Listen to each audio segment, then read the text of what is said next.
What a terrible time to come in. As soon as I get here, setting up, bam. Someone unfortunately suffers an injury.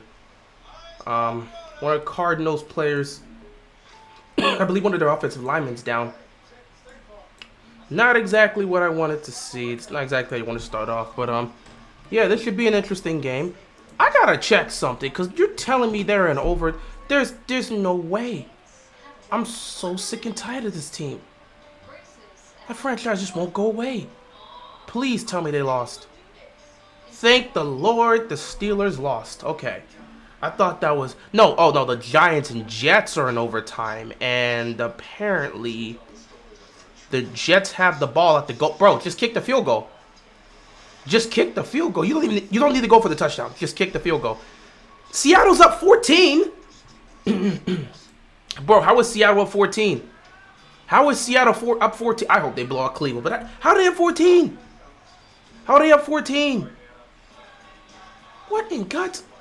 Okay, what's going on, guys? I'm trying to get myself set. These guys, Cleveland's already down 14. Pittsburgh took an L, so that's good on me. I'm glad. I need Pittsburgh to take an L. Cleveland's down 14. They'll fight in that game. We'll see what happens.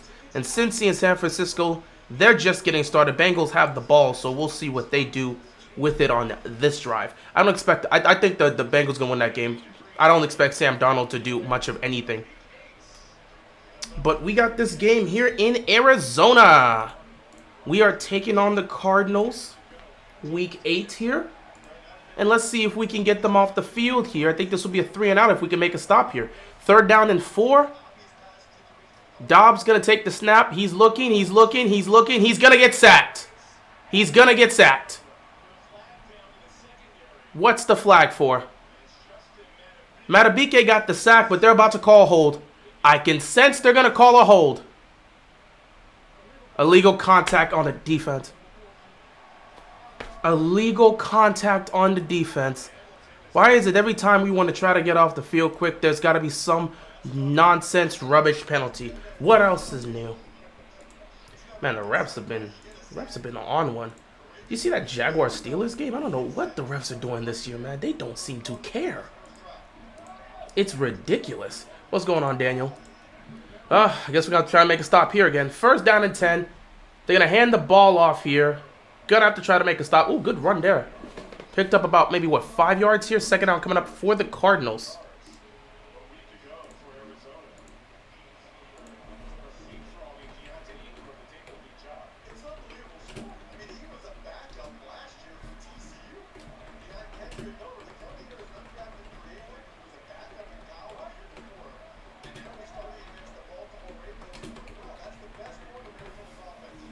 First, 2nd and 5 here. Pump fakes, fires, caught. 1st down. Nice play. And you're seeing the Cardinals making some movement to start off this drive.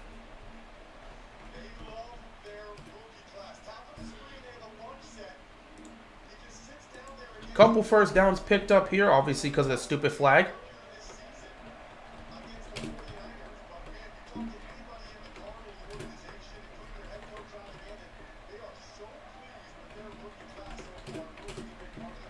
First and 10 here. Oh, they're going to fake the handoff. Dobbs is going to take it. He's going to pick up about 8 yards.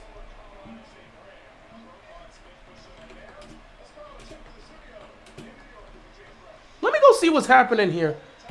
Jets got the win. They kicked the field goal. Jets are 4-3. They are 1 game over 500. The Jets are 1 game over 500. If it's possible for Aaron Rodgers to come back, the Jets are certainly doing everything in their power to give him a chance by staying alive and winning football games. 2nd and 2, handoff here. Ravens defense tries to make a stop there, but he picks up a 1st down.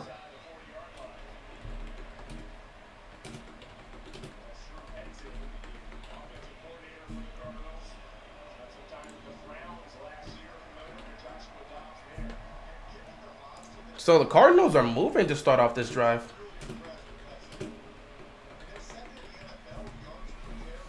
So shout out to them, I guess.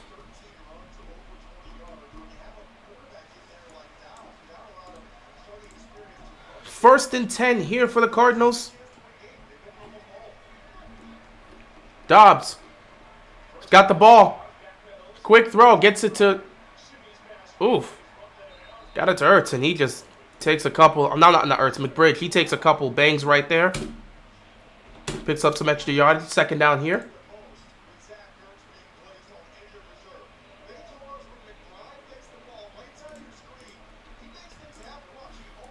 This is that usual bend but don't break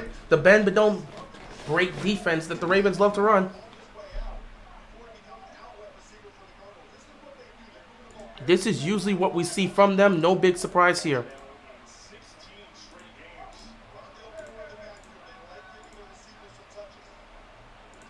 Hand it off here, and another 1st down is picked up. So the Cardinals continue to move the football, and they're deep into Ravens territory. In fact, I believe they're at field goal range now.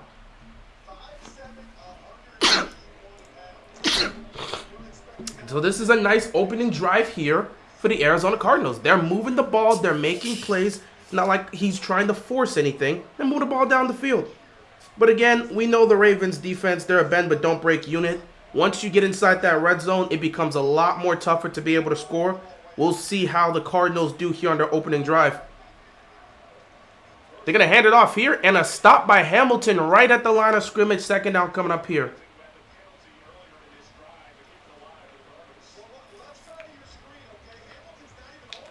What's going on, guys?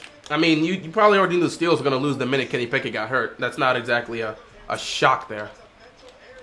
Actually...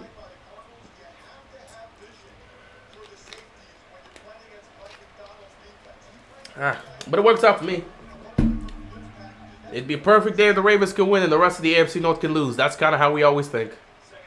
2nd down here. Nice handoff here. And the running game has been showing itself here early on in this game.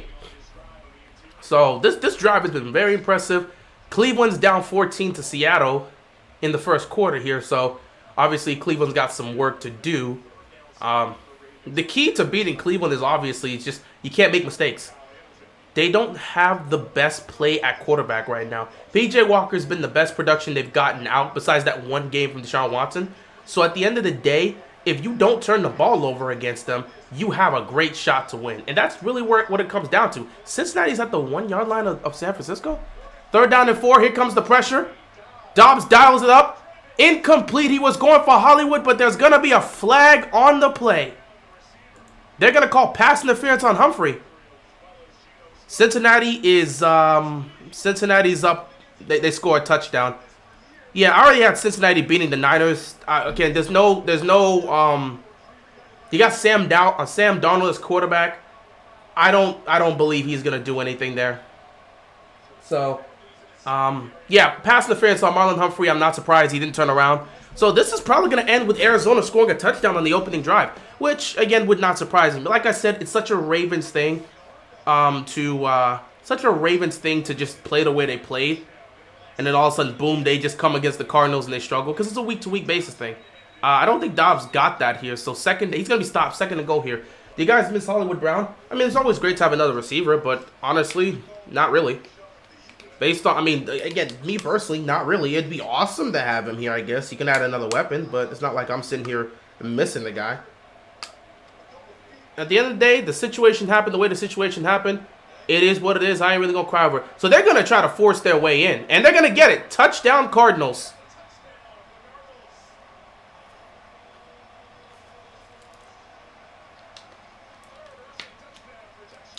Love it. You dominate against the Lions and you give up an opening game touchdown on a 7-minute drive to the Cardinals. You got to love it. But that's just Ravens football right there. And that's why it's always a week-to-week basis. You just never know. But it's the opening drive. I ain't really tripping. Brock Purdy's playing? I thought they said he was out. I thought they said he was not playing. I thought they ruled him out. Hold on. He's playing?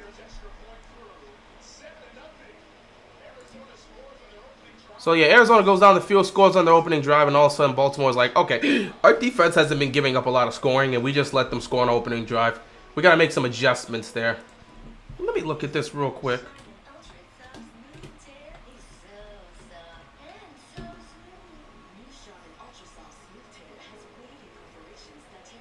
How? What? But he had a concussion. He was in concussion protocol. How did he clear so quickly? That doesn't make sense. That doesn't make sense. How did Brock Purdy get cleared? He was on... What? Hold on. This doesn't make sense. Bro, this doesn't make sense. This does not make sense. Brock Purdy was on concussion protocol this week. How is he playing? What? Okay, we gonna have some... that PI was a little ticky-tacky, but it is what it is. It is what it is. This is football. I have no idea how he got cleared in 2 days. I'm trying to figure this out. How did Brock Purdy get cleared so quickly? When was Brock Purdy placed on concussion protocol?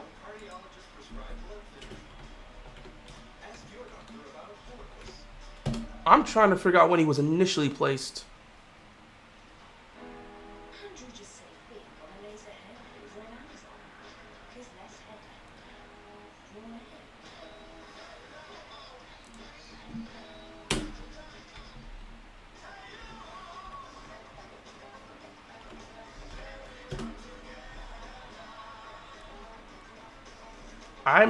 I don't remember when he was placed on concussion protocol. For him to clear it this fast, that's it's really something.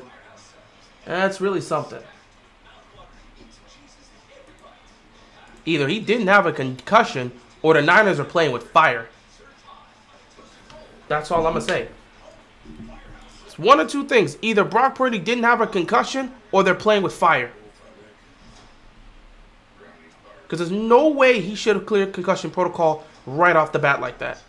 All right, this becomes a different situation. The Niners, if Brock Purdy is 100, if he's okay, and he's out there playing, the Niners have a much better chance to win this game. Okay, now at this point, you're not dealing with Sam Darnold. You got him in there. So we'll see how this plays out. Either way, Ravens offense is getting ready to come on the field. This was a 12-play, 75-yard drive that took 7 minutes. How does the Ravens defense give that up? And you're going to give up touchdowns here and there. Now, again, it's going to be how they respond throughout the rest of the game. This team does not give up a lot of points. So we're going to see how they respond throughout the rest of this game. Meanwhile, the Ravens offense has to go and show a level of consistency. We saw what they did last week against Detroit. We saw how the ball was moving. If you come over here in Arizona and you're turning the ball over, you're not finishing plays, you're dropping passes, you look sloppy, the communication isn't there, then basically you've learned nothing and you are the same team we thought you were. An inconsistent team that has the capability of competing for a title, but they're just not consistent enough for you to trust. We want to see them play at a high level on a consistent basis. I know what the defense is going to do. Okay, they're not going to be giving up 30-plus points here a game. So it's up to this offense to play up to what we saw last week. If they can't play like that here today, that's going to be a problem. The defense allowed their first opening drive touchdown in the last 16 games. That doesn't happen often. Offense has to go out here and play well. So 1st and 10, Lamar's going to take the snap. Going to get a quick throw here to Justice Hill for a couple yards. I know it's early, but happy early Halloween. Yeah, because happy early Halloween to you guys. Because Halloween's on flag on the first play? You cannot be serious. Wait, what? What? Of course.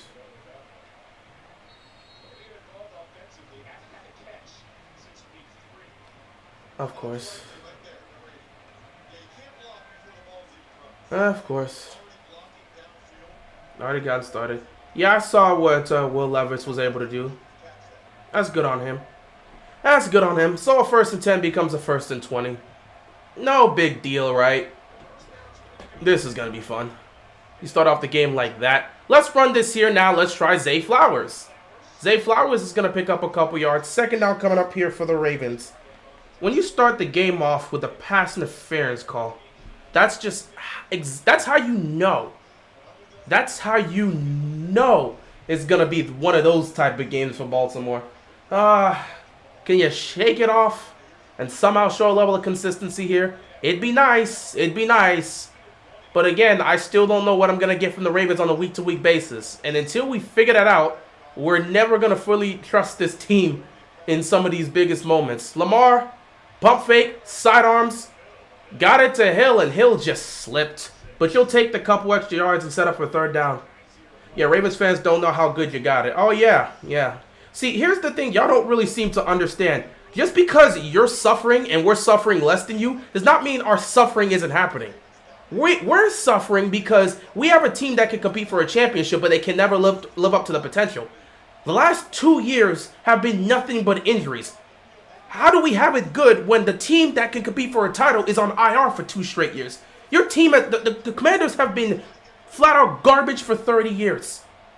Yes, you are suffering.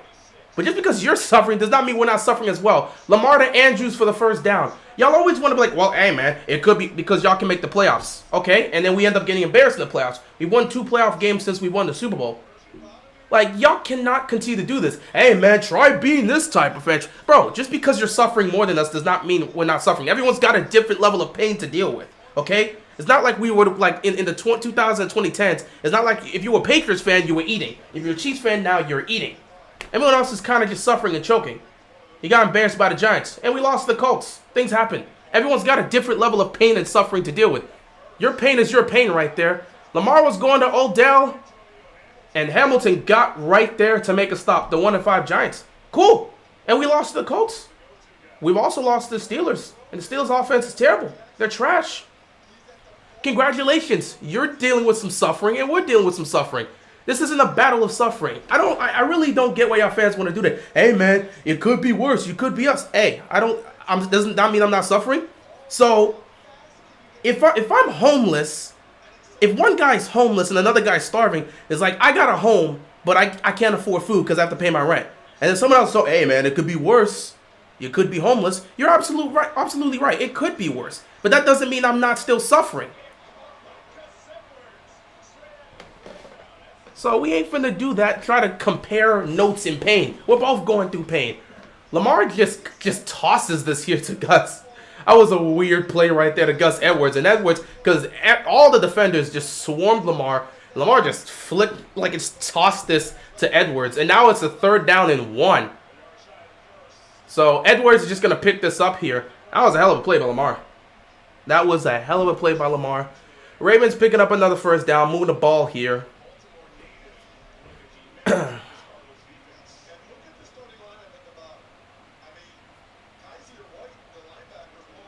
Ravens in Cardinals territory. Obviously, Ravens gonna have to step up and perform here. You can't have a great performance like that against the Lions and then disappoint. It's such a week-to-week basis thing with football sometimes that you just never know what you're gonna get from a team on a week-to-week basis. But with the Ravens being as inconsistent as they are, you just don't know. Lamar's taking the snap. Lamar goes deep. And it's caught by Bateman. How the hell does Bateman make that catch? Wow. How does Bateman make that catch? I'm not going to lie. Lamar was stuck in the pocket. A lot of pressure came, and he threw that right there should have been a turnover. Wilson was right there. That right there, man. That's why Rashad Bateman should get more looks. How the hell did he make that catch?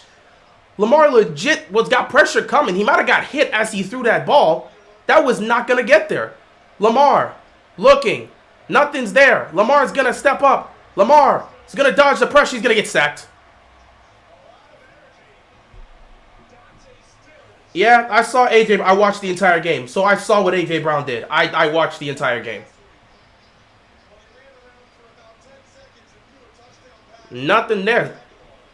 Lamar trying to buy time to get somebody open. Nobody's open. Right now, what was the offense doing on this possession? Like, nothing was open there. At no point was anybody going to get open. What was that formation?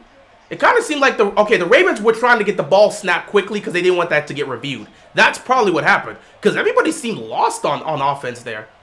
2nd and 15. Lamar floats it. Fires. Odell, flag. Clear pass interference.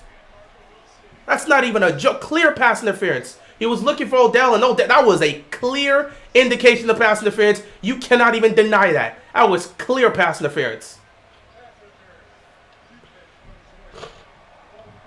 Yeah, that was the catch of the touchdown of the year. Man, that was a fantastic catch.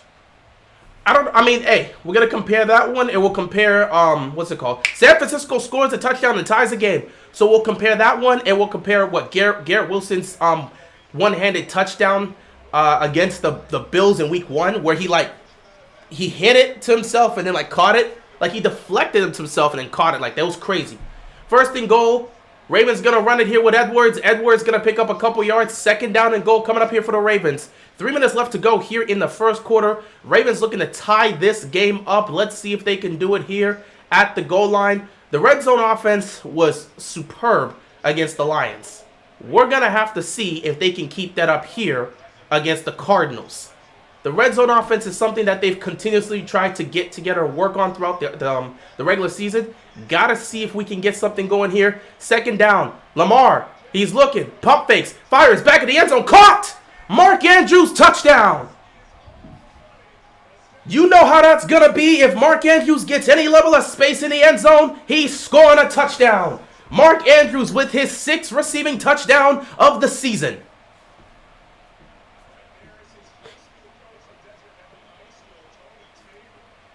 And the Ravens go down the field on their opening drive and score a touchdown. This is what you gotta love about Lamar and Andrews, bro. I'm telling you, when things just break down, they just find a way to just make plays. 10 plays, 75 yards, 5.5 minutes on that drive. Mark Andrews, 6 receiving touchdowns this season. #1 amongst tight ends. You know how it goes there. Like I'm saying, when it comes to the tight end circle, there's 3 tight ends you look at. Travis Kelce, Mark Andrews, George Kittle. It's those 3 and it's everybody else.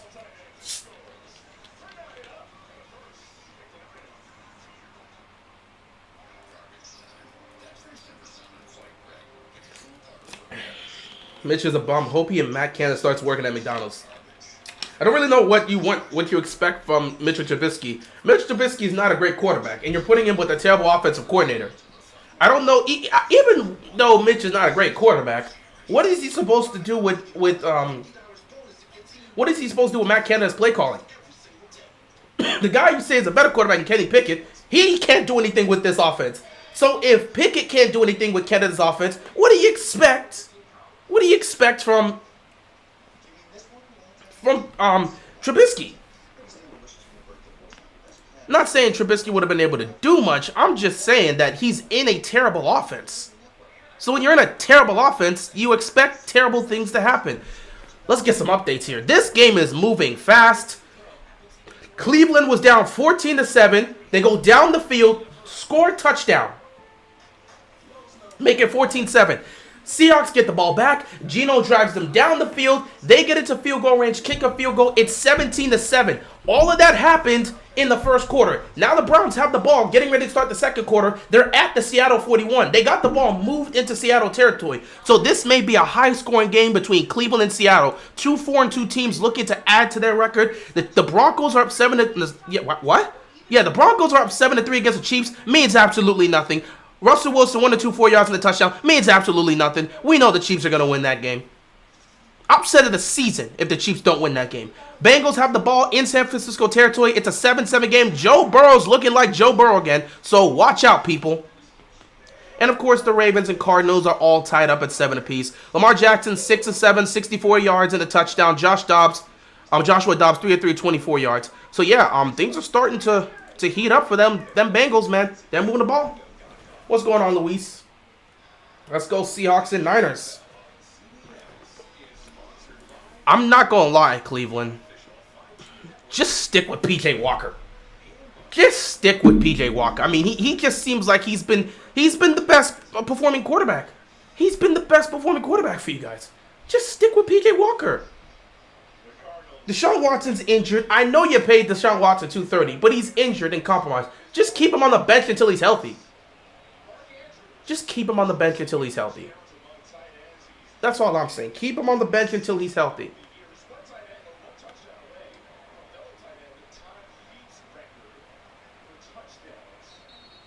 Cardinals get the ball here. It's a 7-7 game. Cardinals went down the field, scored a touchdown. Ravens go down the field, score a touchdown.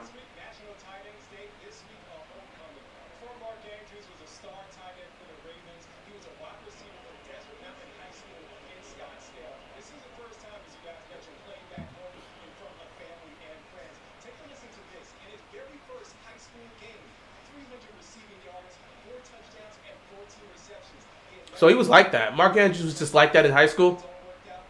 So, I mean, he was already built like that long before. Play fake here for Dobbs on first down. He's going to dump this off here to his tight end, and his tight end's going to come close to picking up a first down here. 9-yard pickup here. Second down coming up for the Cardinals. Cardinals are moving the ball well. Got to give them credit. Got to give them credit. They are moving the ball well. Give credit to Dobbs. He's playing well. Got to get your defense to find a way to get these guys off the field or force a turnover and get the ball back to the offense. You don't really expect the Ravens defense to really struggle like this, knowing that they don't give up a lot of points. Ravens defense right there is getting gashed right now in the running game. I mean, they had a stop right there and two guys just whiffed. Ravens are going to have to get this running game of Arizona controlled because the Cardinals don't really need to throw the ball down the field. They know the Ravens have had some struggles. Look at that miss. They know the Ravens had some struggle stopping the run. So they're going to have to look to stop that run because Arizona's game plan is going to be run the football and exploit the weakness of the Ravens because they're not exactly... If there's any weakness you could talk about with the Ravens, it's their run defense. It's not the best. The Ravens' run defense is not the best. Not the worst, but it's not the best. So that's an area of improvement that needs to be made. Bro, Cleveland is in Seattle territory. P.J. Walker is doing so much. They could potentially make this a 3-point game, and it's only the second quarter. What is happening in Seattle right now? It's crazy. Cincinnati's up 14-7. Joe Burrow is back. Just want to let you know what's going on, Sam. Appreciate you stopping by. I just want to let you guys know Joe Burrow is back. Joe Burrow is back, and the Cincinnati Bengals are rolling against the Niners. Joe Burrow is back in action.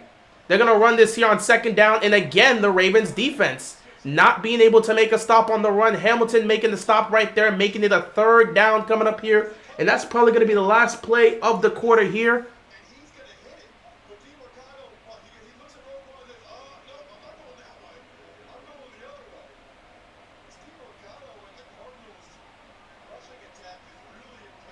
Man, Joe Burrow with 2 touchdown passes in the first quarter. Joe Burrow's back, ladies and gentlemen. Be on the lookout. Joe Burrow is back in action. I don't think they're going to run one last play. Let's see. Oh, they're going to run it. Third down and 1. Dobbs. He's going to get sacked. How did he escape? Why doesn't he throw the ball away? How did he escape? How the hell did he escape? Oh my God, Adafe Owe, you gotta make that tackle, bro. I swear to God. You make that sack there, that's it. They just gotta punt. You gotta make that stop, Brody. You gotta make that stop. You have him right there, bro. You gotta make that stop. Oh my God. I actually don't really know a place you could probably get that. I mean, I don't know. You would have to check online. They have online stores that you could probably look for if you want to get get a jersey for that. I'm just saying, you could probably look for it. Denver was up against the Chiefs, but with the power of Taylor Swift, it won't be long until the Chiefs win again. We know the Chiefs are going to win that game. I'm not even going to sit here and trip. If the if the Broncos beat the Chiefs, it's the upset of the season, and nothing will compare. If the Broncos beat the Chiefs, it's the upset of the season by far. There's nothing that compares to it. There's no way. I am that confident. I'm that confident the Broncos are not beating the Chiefs. With it being 4th and 1, I'm going to go for it. And I'm going to run the ball. Adafe, oh, you got to make that tackle, dude. Whoa, what just happened? What just happened? P.J. Walker just threw an interception, and Seattle is going to get the ball back. A turnover here by Cleveland. Let me see what happened. What happened? There was the ball bounced up. Oh, he was throwing to Njoku, and it got picked off. So Seattle forces a turnover, and they're going to take over up 17-7. Meanwhile, Cincinnati is just beating. Cincinnati's on it. Joe Burrow, 10 of 12, 95 passing yards, 2 passing touchdowns. Ladies and gentlemen, Joe Burrow is back. He is back in action. He is feeling himself. And everybody better be prepared. So, Baltimore, you don't want to lose this game.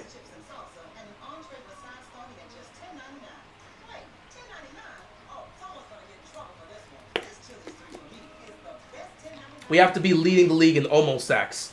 Probably. We're leading the league in sacks, so we're definitely leading the league in almost sacks because they've had so many opportunities to get some sacks down, and they just haven't been able to get it because guys are not wrapping up.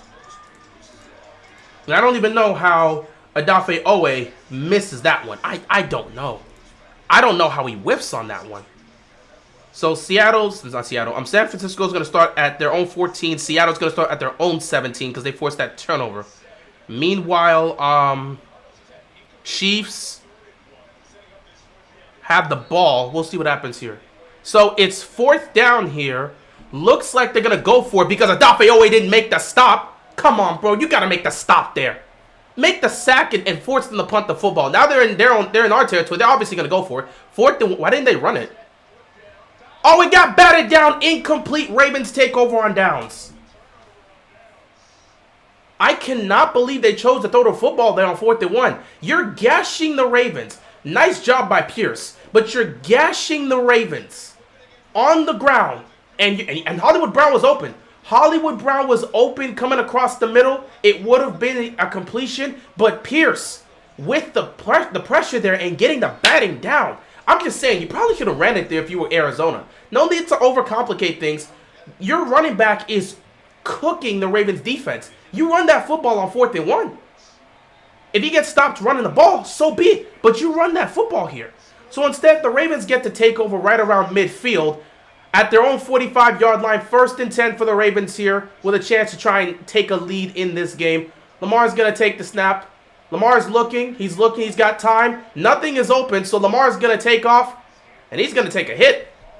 He's going to pick up maybe a yard. Not maybe a yard. Maybe 2 yards. 2nd down and 9 coming up here, so it was a yard. It was a yard or 2. So obviously the Cardinals, they got speed, so they're going to be looking at Lamar Jackson whenever he tries to take off. They're going to make sure if he's not going to stay in that pocket, they're going to get him. Now, when he's in the pocket, obviously Lamar's doing his thing. But if nobody's open downfield, the secondary, they got to stay sound. If the Cardinals, your secondary has to stay sound. And if Lamar doesn't see anything, he starts to take off, you got to have a guy ready. They got speed, so it's not going to be as easy as you think it's going to be. Delayed handoff here to Justice Hill. And Hill, he's going to break it and get close to a 1st down. He's going to pick up about 7 yards. 3rd down coming up here for the Ravens. So it's about being fundamentally sound if you're the Cardinals defensively. Knowing what you got to deal with here. So he picked up 6. My mistake instead of 7. He picked up 6. 3rd down and 3 here for the Ravens. Got to see if we can pick it up here.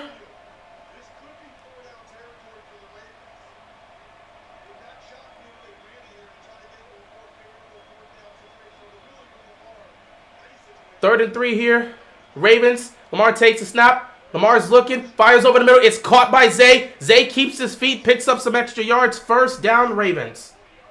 Can the season just end? What are you surprised for? Simple, you do the same. Are you really surprised by what you're seeing? You keep complaining. Bro, the definition of insanity is doing the same thing over and over again and expecting a different result. Are you surprised by what you're seeing? Are you really surprised?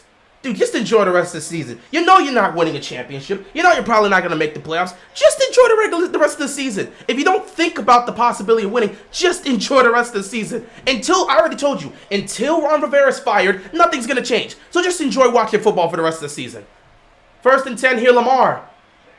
He's going to take it and dump it off here to Edwards. Edwards going to pick up about 5 yards. He fumbled that ball, but he ended up recovering it.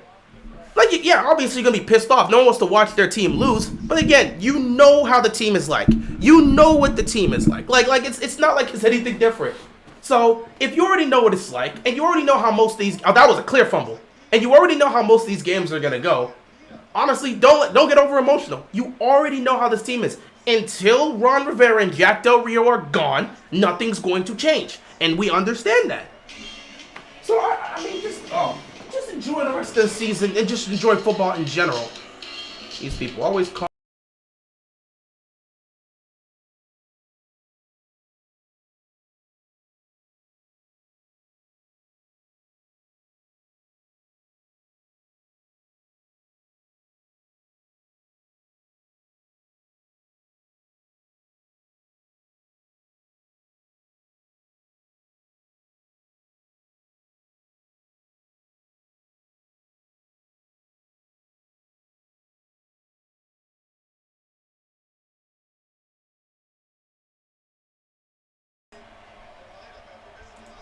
All right, 3rd down and 5 here.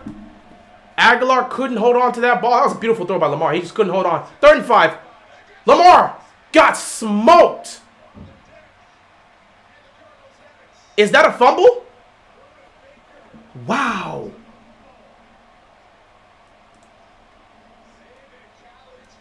Lamar got smoked.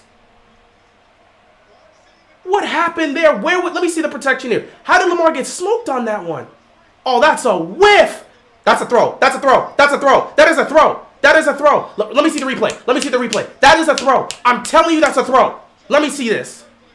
That's a throw. That is a throw. That's a throw. That's a throw. That's not a fumble. Take a look at this again. That is a throw. That is a throw. That is not a fumble. We will get a 4th down. I'm telling you, bro. That's a throw. Lamar got hit, but the arm goes forward.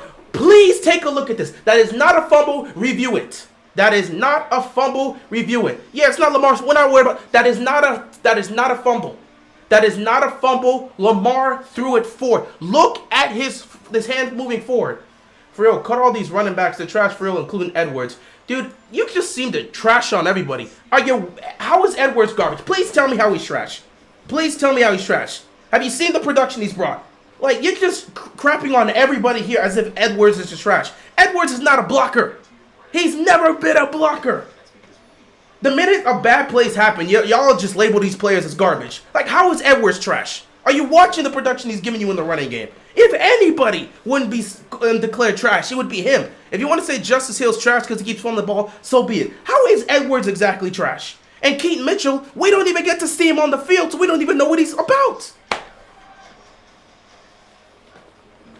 You're talking about the wrong person. That's Justice Hill. Justice Hill can't hold on to the ball. You're talking about the wrong person, dude.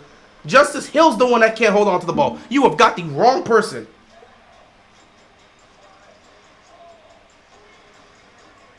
Y'all always just want to sit back and then trash every single possible back as if all of them are garbage when that's not the case. When that's literally not the case. As soon as a bad play happens, this guy's trash, that guy's trash, that guy's... All right, well, the whole team's trash. Might as well say the offensive line's trash because Lamar got smoked there since no one can read it. Like, we got to stop doing this. As soon as a bad play happens, boom, trash. Boom, trash. You can have players that are productive. You can have players that are solid, but they don't have to be great players. Gus Edwards is not a great player. Gus Edwards is not a great running back. But that does not mean he's trash. There's not a level where you're either great or you're trash. That's not how football works.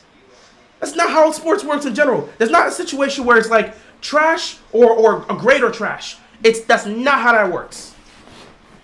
This better be ruled incomplete because we're in field goal range. We'll take a field goal here. This better be ruled incomplete.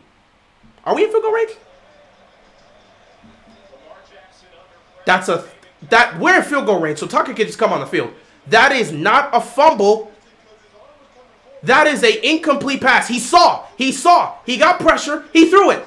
That is it. Thank you. 4th down. Woo!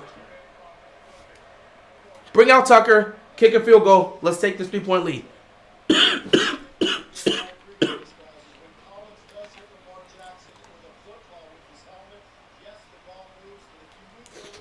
Good review. Bring out Tucker and kick a field goal, please.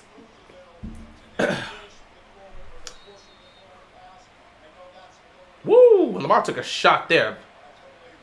Tucker with the field goal here. What is this? 53-yard field goal? See if Tucker can get this here. If Tucker misses, we're in for a long day. You know Tucker is not going to miss that. Whoa! We're in for a long day. We're in for a long day. Justin Tucker misses the field goal. We're in for a long day. Everybody prepare yourself. It's about to be a tough, frustrating game of football. If Tucker misses a field goal, we are in for a long day. If Tucker misses a field goal, we are in for a long day. And yeah, Tucker's been missing these kicks this year, man. This is definitely one of his most frustrating. I know he's pissed off, bro. It's been one of the toughest seasons for him as a kicker because he's been missing some of these field goals, bro. Indie game all over again. It's going to be one of those games, guys. As soon as Justin Tucker misses a field goal, all hell breaks loose. Welcome to a frustrating game against the Cardinals today. Be prepared. This is not going to be an easy game. At this point, it's out of our hands. The football gods have taken over this game, and whatever happens, happens. If they want us to lose this game, we're going to lose this game. There is absolutely nothing we can do. I wouldn't be surprised if the Cardinals go down the field and score a touchdown too. It just wouldn't surprise me at this point. Tucker missing a field goal automatically means the Ravens are in trouble. And look, they still can't stop the run. Second down coming up here for the Cardinals. Bengals up 7 with the ball in San Francisco territory again. Meanwhile, the Broncos are in Chiefs territory. Second and 10 at the Kansas City 11. This is crazy. Browns got the ball again. Oh my God, bro. The Broncos are about to score another touchdown.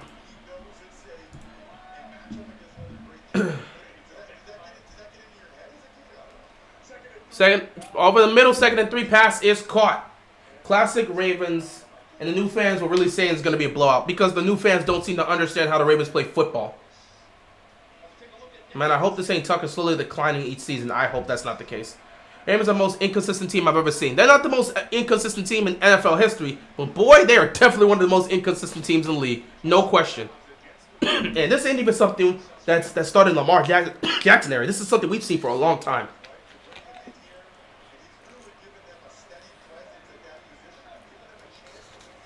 First and 10. Check it down here to Hollywood. Hollywood gets dropped right there. Second down coming up for the Cardinals. It's going to be one of those games, bro. I'm telling you right now, it's going to be one of those games.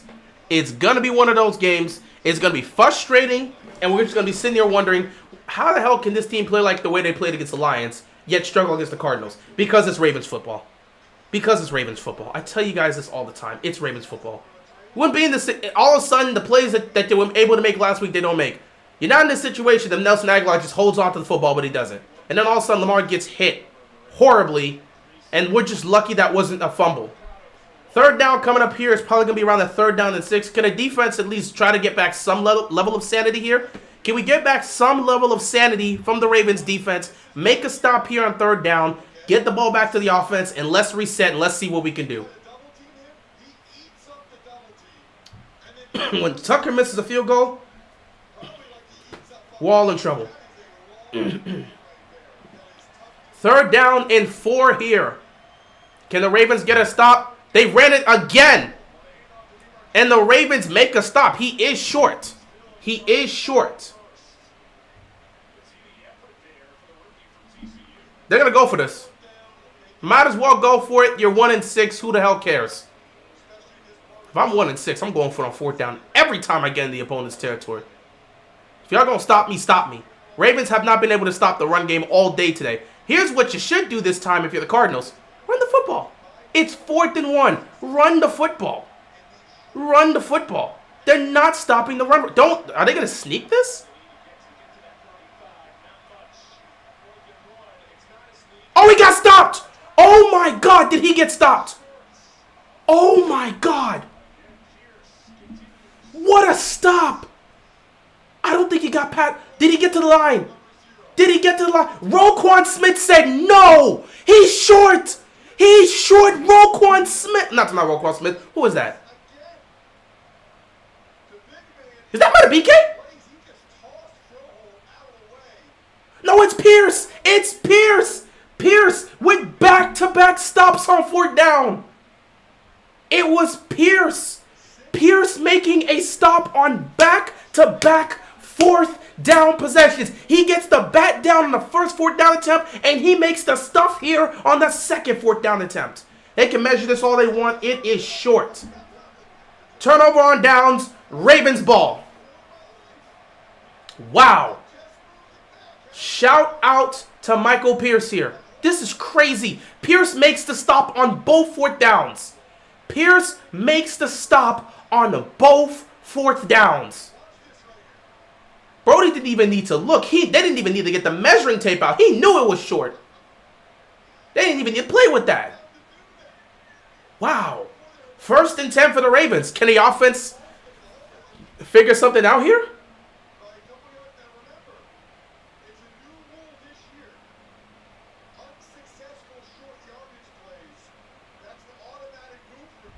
So they're going to review this. 17-14 Seahawks. So Kareem Hunt scored. To be expected. Bengals they're about to destroy the Niners. Cincinnati's back, guys. I want to specify to you, Cincinnati's back. Hey, Cleveland's going nowhere. You can't afford to lose a game like this to the Cardinals. That was clearly short.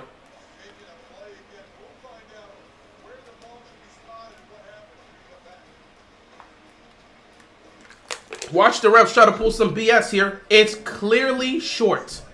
Denver's up 14-3. That's good for them. I still don't think they're going to lose. They're going to win this game. I have to see it to believe it. I know the Chiefs are not going to be down for long. That 14-3 lead is nothing for Kansas City. So while we sit back and wait, let's take a look at a couple things here. Browns went down the field, scored another touchdown. Kareem Hunt with a rushing touchdown to make it 17-14. Seattle's going to get the ball. P.J. Walker, 9 of 16, 157 yards passing, a touchdown to pick. Geno Smith, 8 of 13, 136 yards, and a touchdown. Next up, we have the Chiefs and Broncos. Chiefs right now trying to get themselves back together. They got the ball. They're trailing 14-3. Mahomes, 9 of 11, 63 yards. Russell Wilson, 3 of 5, 54 yards, and 2 touchdown passes. So right now, you're getting some great play from the Broncos. But will it be able to hold up? And, of course, the third game to speak of, Cincinnati. Cincinnati here. Missed the field goal. Cincinnati missed the field goal. Niners are going to take the ball over. It's still a 14-7 game. Cincy marched down the field, got into field goal range. The kick was missed, and now the Niners get the ball there at their own 40-yard line.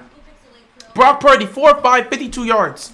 Joe Burrow, 14 of 16, 118 yards, and 2 touchdown passes. Wow. I cannot believe it. Couple talks here for some of the 1 p.m. games. Cowboys destroyed the Rams 43-20. Dak had 4 touchdowns and a pick there.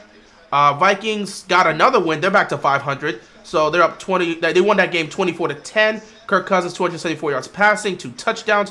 Jordan Love hasn't really been doing much for them. The Packers continue to fall into irrelevancy. The Titans won a tough game against the Falcons. They're now 3-4. They win 28-23. Saints beat the Colts 38-27 to go back to 500. Dolphins win 31-17 against the Patriots. They move to 6-2. Jets beat the Giants. They're 4-3 now. We'll see if Aaron Rodgers can really come back. Jaguars are also 6-2. They win 20-10. And, the Texans beat the Panthers. The Panthers beat the Texans 15-13. And the Eagles beat the Commanders 38-31 to go to 7-1 of the season. Here we are, Ravens with the ball. Bengals really missed the field goal. Oh, my God. What's going on, Joe? Appreciate you stopping by. Ravens get the ball at their own 36-yard line. 1st and 10 here for the Ravens. Lamar's going to take it under center. He's going to hand the ball off here to Gus. Edwards is going to pick up a couple yards here. 2nd out coming up for the Ravens. Got to see some plays here from the Ravens. Right now, Denver's they're cooking something here, so good on them. But again, I know Kansas City's not going to be down for long. It's a 14. Kansas City is yet to give up like 20. What was it? I think the most they've given up is 21 points to the Lions. They have yet to give up more than 21 points. We'll see if Denver's a team to break that mold. 2nd down and 7 here for the Ravens. They're going to take the snap here. They're going to hand it back to Edwards, and Edwards is going to pick up even more yardage here. Pick up about another 3, or maybe another 2, another 3. No, he picks up 4, in fact. Good on him. 3rd down and 3 coming up here for the Ravens. The Ravens offense is going to have to get into some level of a rhythm.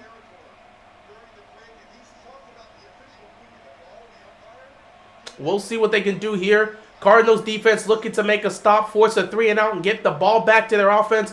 Ravens looking to get some level of consistency past that opening drive. Can they get something going here? 3rd down and 3. Empty backfield here for Lamar Jackson. Lamar fires. It is incomplete. He was looking for Odell. No flags on the play. Ravens gonna punt. What's going on, Tim? No flag on the play. Someone just said Mahomes threw a pick. Oh, wow. Mahomes threw a pick? Mahomes just threw a pick? Wow. No flag on the play on this one, so the Ravens are going to have to punt this football. Meanwhile, Patrick Mahomes just threw an interception, and the Broncos take over in Kansas State territory. Wow, did not expect that. Niners are in Cincy territory looking to try to tie this game up. Seattle's getting ready to punt the football back. False start on the offense. Who the hell cares? We're already punting the football back. Wow.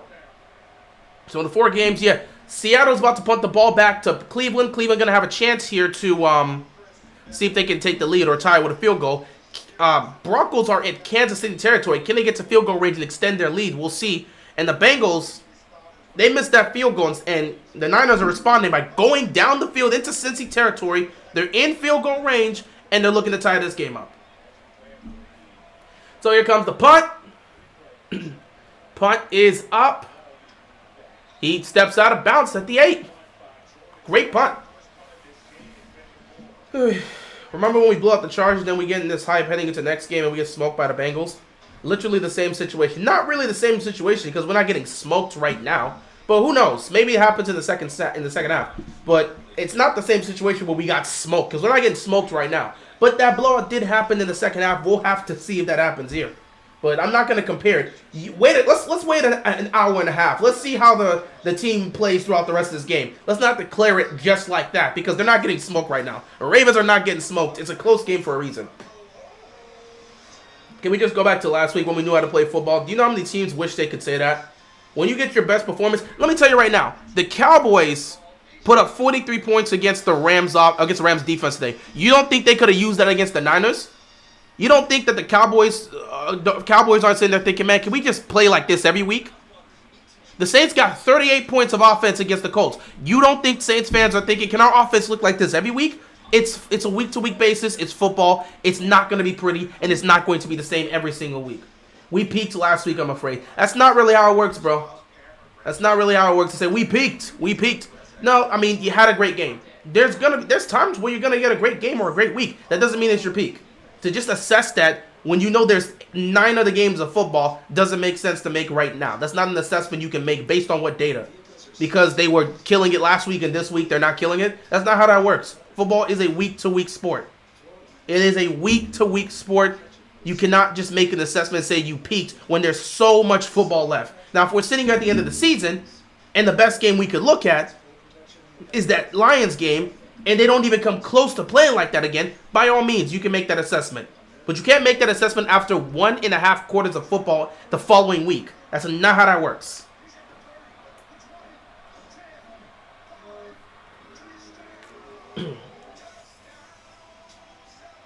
Rams not that team anymore. I was hoping for a rebound last season. Matthew Stafford is done. I've already said this. Stafford is done. It's time for him to retire. Bro, you got your ring. You've made your case to get in the Hall of Fame. Go out. Matthew Stafford is cooked. Matthew Stafford is cooked. It's time for them to realize that. Oh, look. The Broncos couldn't do anything with the football like I expected. Chiefs get the ball.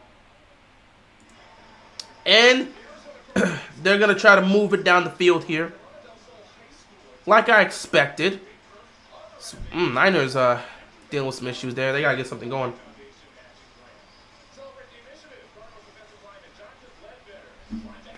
Let's see what the Ravens defense can do here. Can they get a stop?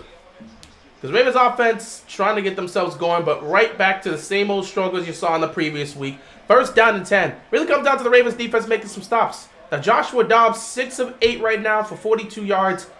Honestly, you keep things simple for him. You run the football, you'll be fine. Like I said, they're running the ball and they're look at this. They're running the ball and they're getting success. 7-yard pickup here, second down coming up for the Cardinals. The key for the Cardinals to try and put themselves in a position to win this game. Run the football. Make it easy for Joshua Dobbs. Give him easy completions. That's it. Lean on your running game. Lean on your running game. That's what you want to see. Lean on your running game. If you're the Cardinals, do that. And it seems like that's the game plan. They're not going to switch up from that game plan just because they got stuffed. You keep running the ball. There it is again on second down. He gets stuffed. It's going to happen. You lean on your running game. You get in a third and long situation. You set yourself up for some easy completions. Look for some things over the middle. Look to see if you can get a quick catch, a quick pitch and catch. Let's see if you can get a quick catch to one of your speedy receivers. You got Hollywood Brown on the outside. Quick throw to him, yet let him catch the ball with 2 hands, utilize his speed, and see if he can go pick up the first down. 3rd down and 5. Not a lot of things you got to really do here. Complicated. You can try to run a slant. There's several things you can do here. Don't got to make it overcomplicated. That's the game plan for Arizona. And right now, it's allowed them to make some progress on this game. And here they are, 3rd down. Roquan Smith's not missing that time. Oh, he extended. Is he short or did he get it? It comes, where's his knee? Was his knee down? Was his knee down before he extended? They said it was. Let me take a look at this. If his knee was down before he extended the ball, that's short. It's a 4th down. His knee was down. His knee was down. His knee was down before he extended that ball. His knee was down before he extended. Too late. Roquan Smith makes a beautiful stop, and then Patrick Queen comes to help him. That's what you want to see. Time for Tennessee to move on from Ryan. It's been time. They should have moved off of him last year. But now you got this guy in Will Levis. Let's see what he can do. It's over for Ryan Tannehill's career's done. Let's see if Devin Duvernay can get you a good return. It's a solid return. Get you up to near midfield. Let's just see if the Ravens offense can do something with it. Ravens offense getting the ball back. Still a 7-7 game. We'll see what happens here. Taking a look at some of the things that are happening here. Cleveland 3rd and 3 at their own 29. Got to see if they can get something going here. Chiefs already in Denver's red zone. Now, yeah, they're already at Denver's red zone. So Mahomes is obviously looking to make up for that. They're probably going to score a touchdown, make it 14-10. And the Niners. What? Oh, no, they're kicking off. They're kicking off. Okay. Niners could not get a touchdown because of the penalties. They have to settle for a field goal. It's 14-10 in San Francisco with 2:44 left to go. Joe Burrow and the offense are going to get the ball. Let's see if they can go down the field and extend their lead. Meanwhile, we'll see what's happening here with Kansas City. Mahomes, 3rd and 2 here at the Denver 13. Can they convert to pick up the first down?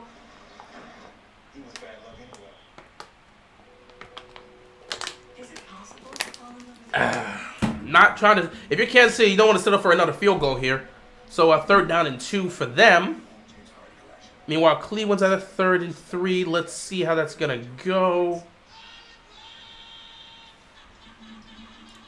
Got some nice competitive games so far. If that's how, if that's true, then wow, I feel bad for Kirk. Wait, Kirk tore his Achilles?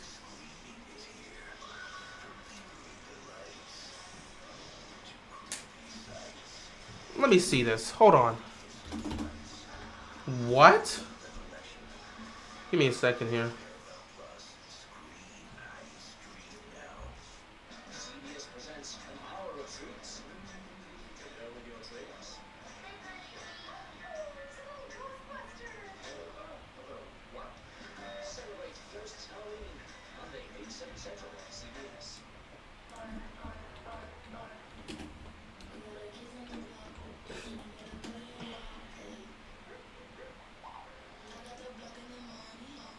What? Kirk Cousins suffered an Achilles injury based on the initial exam. Bro, he's done. It's the Achilles injury, but they didn't say what after. Okay. After learning of Kirk Cousins' season-ending injury, it is. Kirk Cousins suffered a torn AC. No.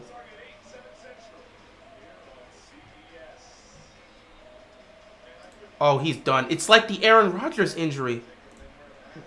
Oh my God, Kirk Cousins is done for the season. Kirk Cousins is done for the season. They were just turning it around. Wow. That's really tough because you don't know the future on 1st and 10 here for the Ravens. Quick throw, get to the Zay. Zay gets down right there.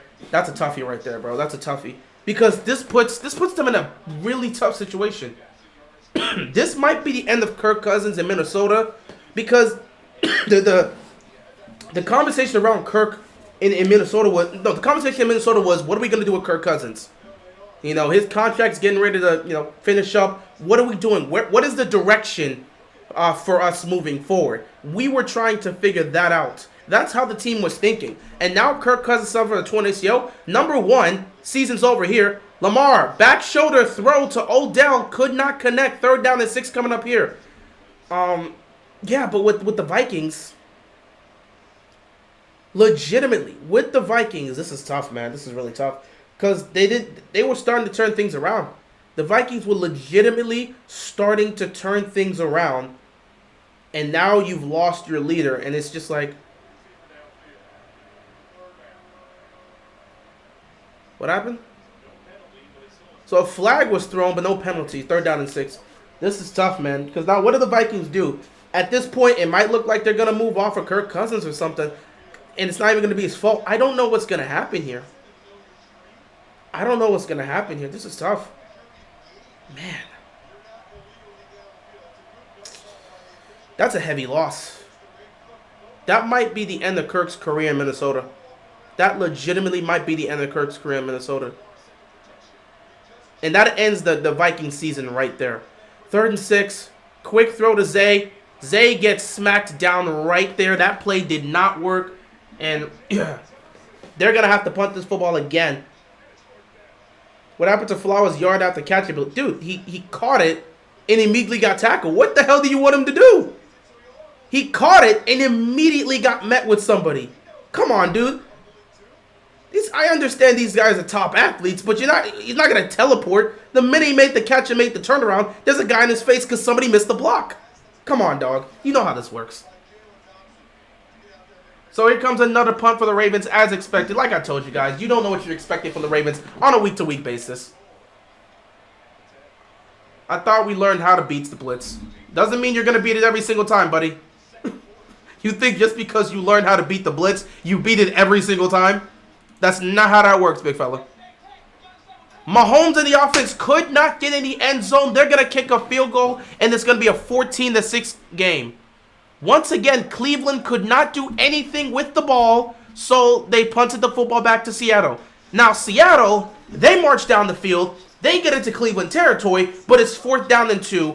59 seconds left to go in the game.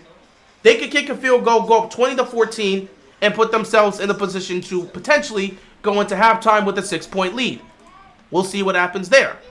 Meanwhile, the Bengals, with the ball, 2 minutes left to go at the 2-minute warning. They're at their own 46-yard line. 2nd and 1 for them. We are going to see if Cincinnati can extend their lead or if the Niners defense can make a stop. It's going to be weird after all these years of seeing a different quarterback for the Vikings next week. Now, it's going to be weird because Kirk Cousins has literally just been on the point money. Like, in terms of consistency, he's always been there. Since he signed, he's never missed a game. And now he's just gone. You can say whatever you want about Cousins. That team is at their best when he's there. And they were just starting to turn their season around. They even said, I was looking at the report, once they got the news of Kirk's injury, everybody got emotional in the locker room. Because they just lost their guy. It's the quarterback. It's the leader of the team. That you just lost him. And now they know their season's over. They're going to fight, but it's done.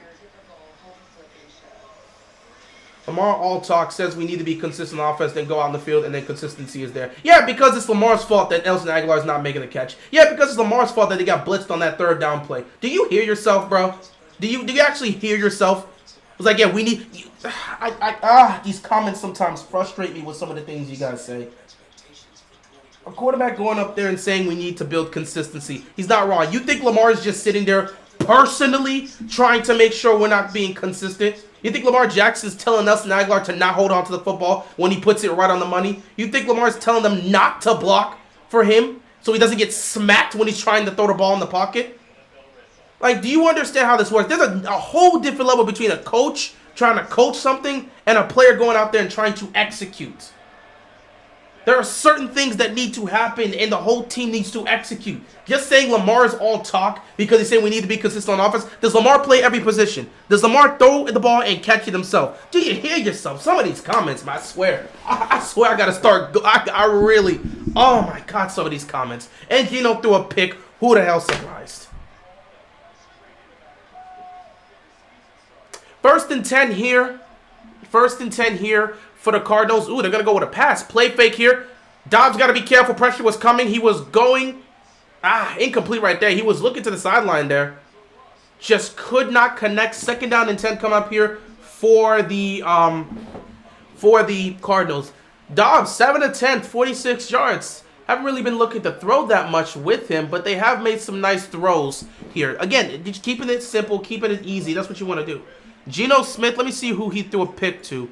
Let's see here. Geno Smith threw a pick to Emerson. 2nd and 10. Oh, look at that tackle by Roquan Smith, because that would have been a first down. He was going with speed. 3rd down coming up here for the Cardinals.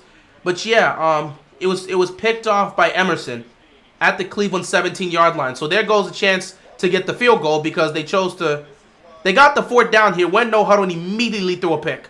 Yay, fantastic. So now they can go to halftime, and they are at halftime. It is 17-14. Fantastic job. Way to go, Geno Smith. 3rd down and 5.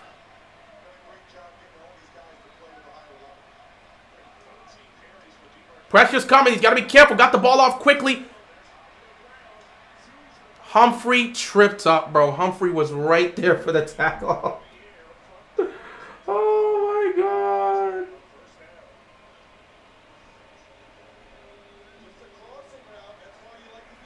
Wow.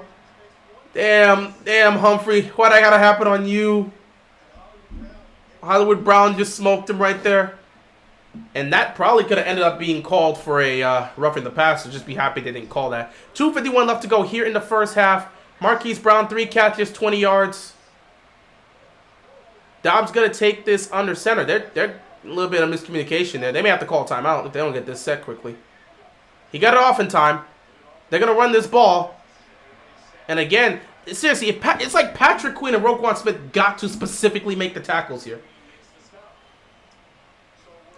Hey, I'll never say that Gus is trash, but our Ravens don't have a #1 running back. Yeah, we know that. That's why I wish we could have gotten King Henry or Dalvin Cook. They're still looking. I mean, the deadline's not done yet. The deadline is not here. They're still looking. We've already gotten reports that they are looking. So let's see if they can get somebody. I got a bad feeling about this game. We always lose to a bad team playing us like it's their Super Bowl. Yeah, are you surprised? I told you, Tucker missed the field goal. Prepare for that type of game here. This feels like the Dolphins of 2021. Not even remotely close. Wait, 2021? Actually, yeah. In 2021, yeah. I thought you said 2022. 2021, yeah. That Thursday night football game? Absolutely.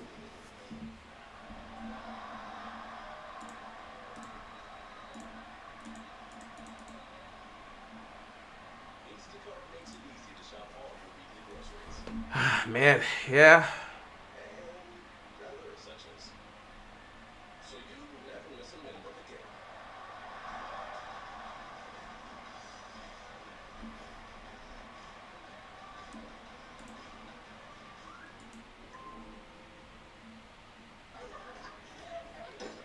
There it is. I just need to see a specific one. So, yeah, they confirmed it an hour ago. Kirk Cousins tore his Achilles today. An MRI will be taken to confirm his season is done. That's crazy, man. And there goes their chance to win the division.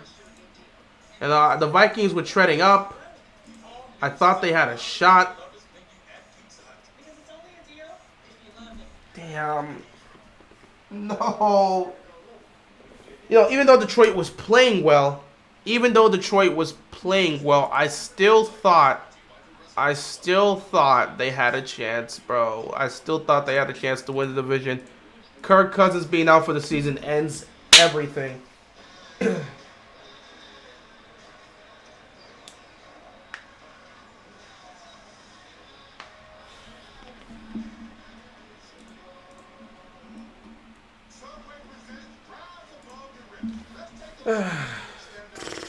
Letting this running back off the street cook us. Dude, they've been letting running backs cook them all season. Nothing is surprising. Their run defense has not been great. Which is why the Cardinals are doing exactly what they're supposed to be doing. Running the ball on a defense that just can't seem to consistently stop the run. Like, imagine we lose to Josh Dobbs. Yeah, if we lose to Josh Dobbs, we're going to be the Cowboys.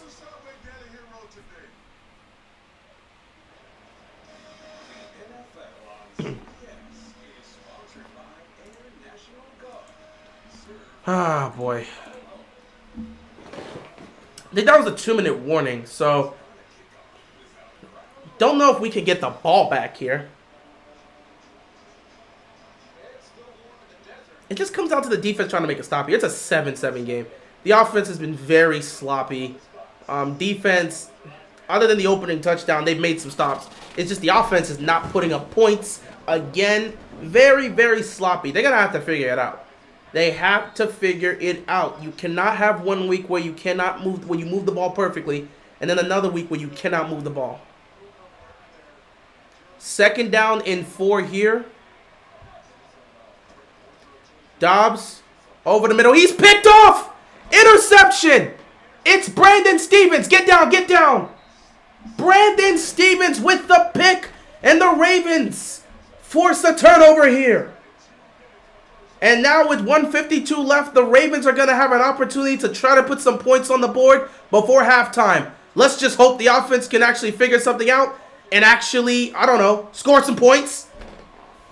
Good interception right there by Brandon Stevens. Well done to Brandon Stevens. We're not looking good right now. Well, the defense is doing their job.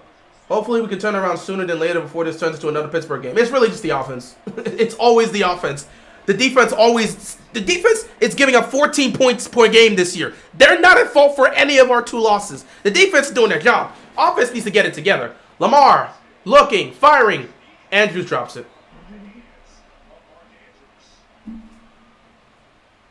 Why is it when we... Dude, isn't this the same... You might be... Isn't this the same all-white we wore where we just couldn't catch a pass in Pittsburgh? Are these uniforms cursed? Should we just not wear the all-white? That might just have to be the case. The all-white unis are cursed. We can't wear these, bro. Add some purple or some black, because when you got all-white unis, guys are going to drop passes. 2nd and 10. Good Lord. Oh, thank God. At least Justice Hill makes a catch, and he's going down the sideline. That's a good catch and a good pickup. Oh, that's the same old story, bro. I want to check out what's happening, because Kansas City, last time I checked, has the ball. And they're trying to see if they can tie it up before the 2-minute warning. Not 2-minute warning, before halftime. Good catch and run here by Justice Hill.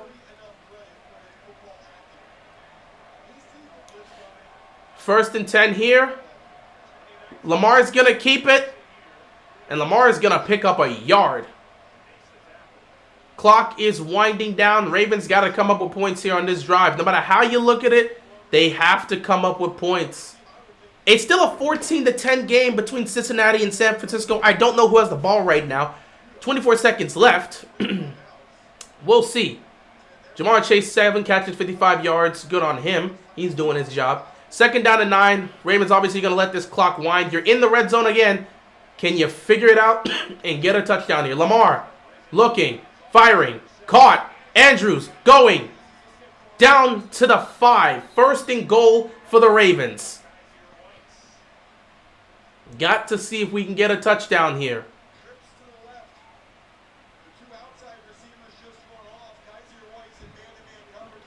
All right, 1st and goal for the Ravens. Got to take advantage of this if you're the Ravens, bro. Got to get a touchdown here. Make it a 14-7 game. Wasn't the cleanest first half, but if you can go to halftime 14-7, you get the ball coming out of the half and see if you can do some more damage with that.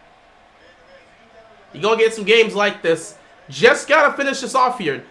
Going into halftime up 14-7 will be much better than going into halftime up 10-7. They're going to run it here. Edwards pushing. Edwards! Is he in? He's short. Run it again. Run it again. Clock ticking. Run the ball again. Line up. Give the ball to Gus and run it again. He's short. Yeah, he's short. He's at the half mark. His knee was down. He's short. Line up and do it again. Line up and do it again. Line up and do it again. Ravens are letting this clock tick all the way down. 25 seconds left. They're going to call a timeout. Mahomes fumbled. What? Thank you for the timeout. What happened? Mahomes with another turnover. So let's see right here. Cincinnati couldn't do anything with the ball. I think they may have missed another field goal. Let me see. Let me see what happened here. A fumble. So Cincinnati had a chance to put some points up before halftime. They fumbled the ball. It got back to the Niners, and nothing happened there. Meanwhile, Kansas City, somebody said Mahomes fumble. It's 2nd and goal here right now. So we'll see what happened. It's 2nd and goal here. Line up and run the ball again. Line up and run the ball again. You're at the half-yard line. Don't make it crazy. Mahomes did fumble. Wow. Mahomes fumbled the ball. 2nd and goal. Hand it to Edwards. Edwards is in. Touchdown, Ravens. They go up 14-7. Don't need to make it complicated. Gus Edwards with the touchdown. Ravens coming out of this half with some points and a 7-point lead. Exactly what you needed to see. Interception was huge. Ravens offense does not waste that opportunity. They get the ball to Edwards that 2nd time around, and he runs it in for a touchdown. Mahomes really fumbled the ball. He has 2 turnovers on the game. Mahomes turned it over twice in the first half. Extra kick is up. It is good, and the Ravens take a 14-7 lead. So Cleveland goes into halftime down 17-14, so Seattle's leading. Cincinnati goes into halftime up 14-10, and the Ravens, with about 20 seconds left in the game, have a chance to go into halftime being up 14-7 with them getting the football back, because the Ravens decide they won the toss, they deferred, so the Ravens get the ball coming out of halftime.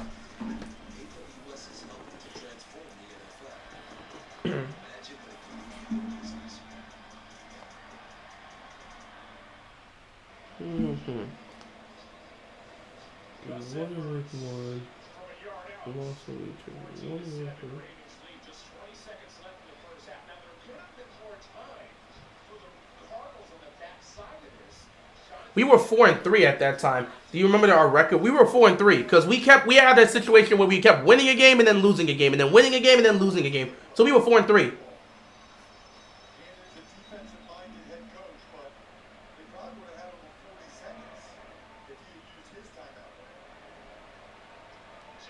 $20 seconds left here. Can you get a good spot?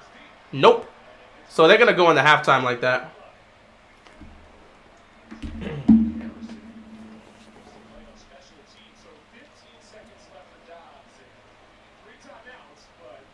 Yeah, we were good and then folded. Yeah, like it was rough during those times. So 15 seconds left, and the Arizona has all 3 timeouts. Obviously, you don't want to force anything and end up giving up extra points to the Ravens. So I don't even know if they're going to want to do anything. It's better to just go into halftime. Yeah, they're going to go into halftime. They have all 3 timeouts, but it's 15 seconds left. Take a knee, go into halftime, and get yourself in the better position.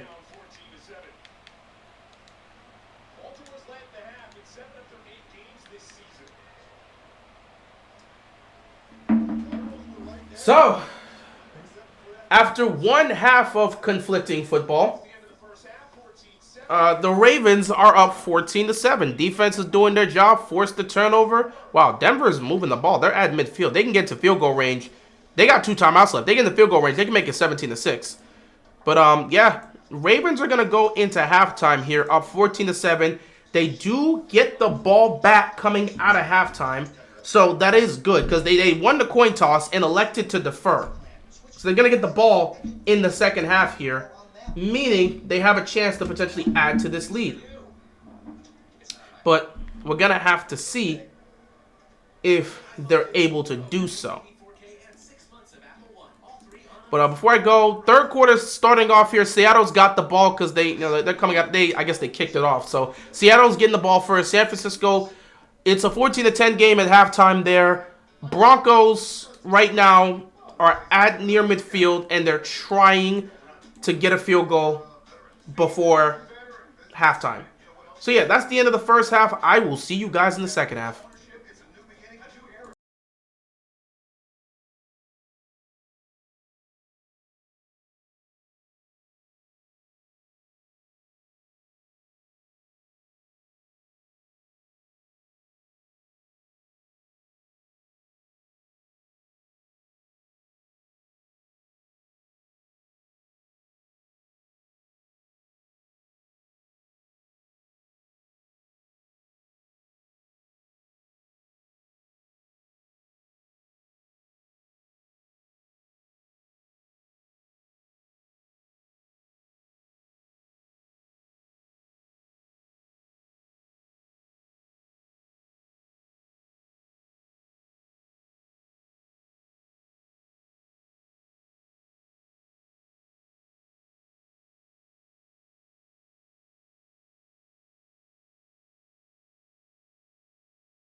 Second half football. Well, let's see if the offense has gotten their crap together. Hopefully they have.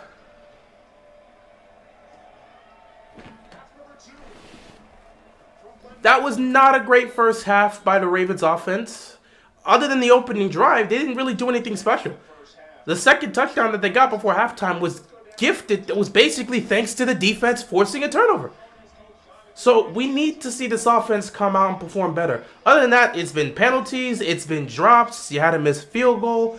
Offense hasn't produced much today in that first half. They've had opportunities, but they haven't been consistent. We got to see them play consistent in this second half. If we can get some consistency, move the ball down the field. You're 2 for 2 in the red zone so far today, so that's good. 1st and 10, they're going to run the ball here with Edwards. One of the things they have to look to focus on in this second half is running the football. They have to get the running game going. They didn't really look to get it going in that first half. Look, touchdown, missed field goal, punt, touchdown. You got to be better than that in a lot of these situations. So, yeah. How the hell did Kansas City get a field goal before halftime? Oh, okay, what?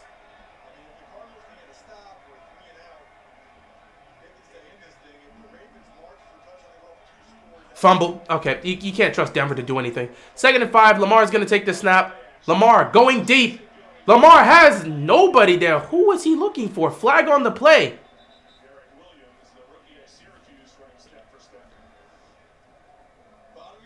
He was looking for Odell. Oh, that's a penalty. Holding on, that's a clear penalty. Okay, Seattle is okay. So Cleveland finds a way to tie this up. Cincinnati has the ball in San Francisco territory. Cleveland ties it up with Seattle. Seattle has a ball. 17-17 game, and Kansas City managed to get a field goal before halftime. Okay, that was a clear. It's a clear pass interference. So, 1st and 10 today. 1st and 10 here for the Ravens offense.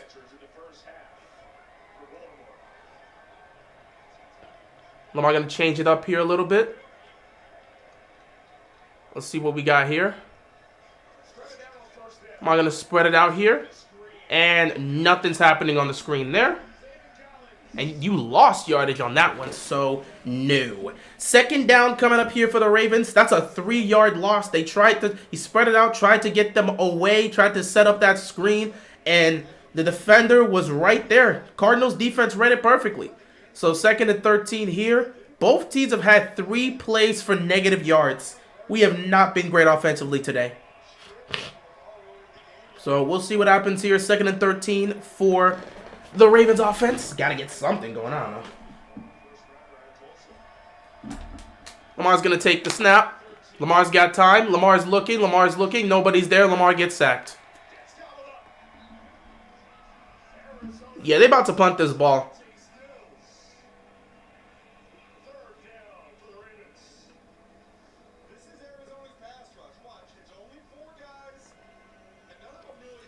And nobody's open. I think Arizona realizes they could get to our quarterback by only sending 4. So they're just going to keep doing that. 3rd and 17. Get ready to punt this ball back. Just get ready to punt this ball. Hey. Clock winding down. 3rd and 17. Lamar steps up. Fires downfield. Caught! But he's not in bounds with 2 feet. Incomplete. That was a hell of a throw to Zay and a crazy catch there. Just couldn't get this feet in bounds. Ah, man.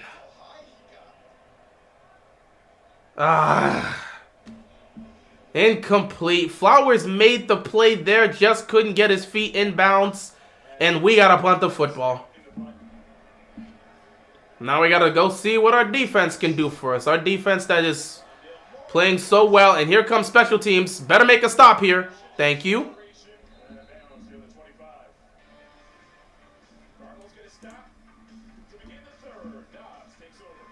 So, Cardinals get the ball here. They're going to start at their own 24-yard line. Cincinnati couldn't score a touchdown, but they went down the field and got a field goal. They're up 7 on their opening drive here in the second half. So, San Francisco is going to get the ball back with a chance to try to tie it. Meanwhile, Seattle continues to do absolutely nothing with the football. I mean, my goodness. Just got back. Can't do anything with it. Probably going to look to punt this football. Denver has the ball coming at halftime. I did not know that. It's a 14-9 game, but you know, these guys continue to make mistakes over and over again. Not a lot of offense happening here in these 4 o'clock games.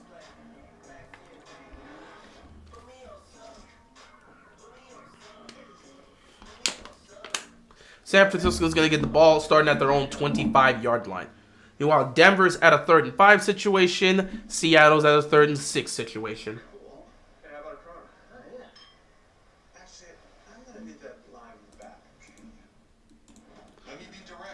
Nice play here. Oh, pass interference. No, actually, no. We still got the play.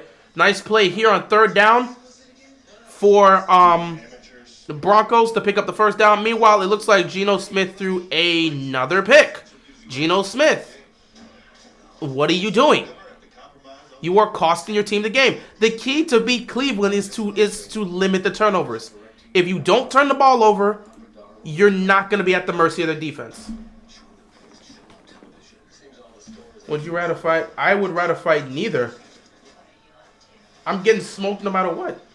How does this team blow a decent team out and is now struggling? But bro, it happens first of all, it's on any given Sunday. It's not even just like look at this right now. The what's it called? The Kansas City Chiefs, Nikolai, look at this. The Kansas City Chiefs blew out the Chargers. They have 9 points of offense. 9 points against the Denver Broncos. Last week against the Chargers, Mahomes put up like 400 plus. He was killing the Chargers. This week, they got 9 points against the Denver Broncos, and Mahomes has turned the ball over twice. It's any given Sunday. Now, do we want consistency with the offense? Absolutely. But sometimes we got to understand the element of any given Sunday. Sometimes things just happen. Mahomes and the Chiefs were cooking the Chargers. They're getting shut out right now against the Broncos. Things happen, man. Sometimes the offense doesn't come out with the energy. Sometimes it's an execution situation. I don't know why. It's any given Sunday. The Commanders couldn't move the ball worth their damn against the Giants. They put up 31 points against the Eagles this week. It's any given Sunday. You just don't know what you're going to get. And that's the fun part about football. That's why you're never out of it until you're out of it. I.e. your season ends there. And Baltimore continues to not being able to stop the run game. I don't know if they're ever going to fix that.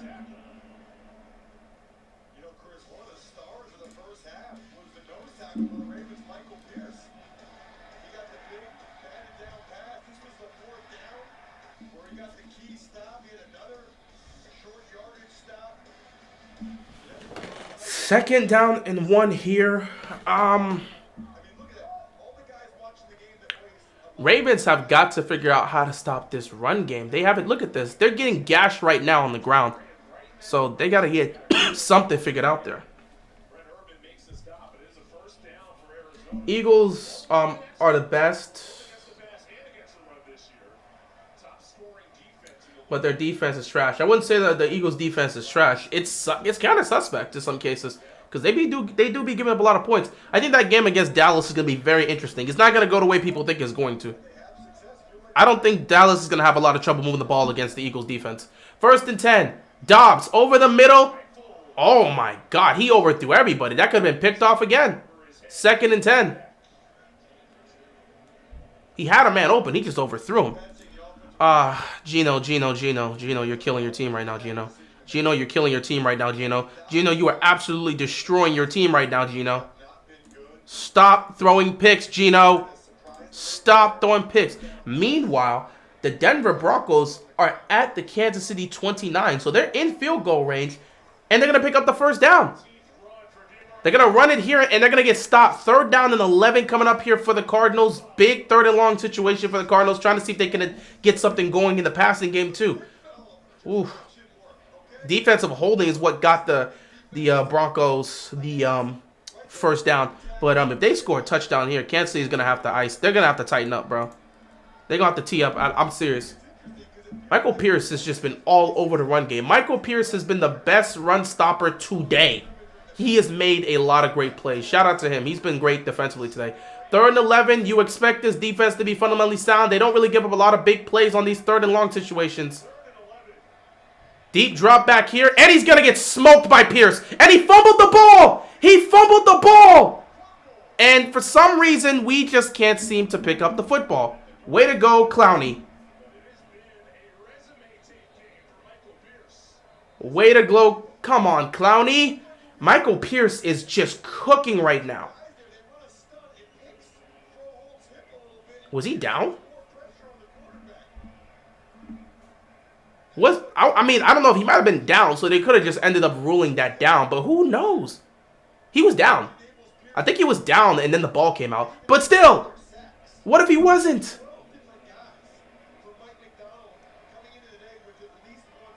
They're going to punt this football. It's going to go to Duvernay. That is a fantastic punt. Duvernay's got some space, but he's going to get tackled. Great tackling right there. What happened to Duvernay? Give Flower more opportunities. I mean, Zay Flowers is not a punt returner. We need to put Flowers a punt returner more. The last time we put Flowers a punt returner was against the Colts game. And we all know what happened when we put Flowers a punt return. It wasn't his fault, but yeah, it seems like they're not looking to do that much anymore. So, some updates here. The Broncos are inside the red zone. 1st and 10 at the Kansas City 14.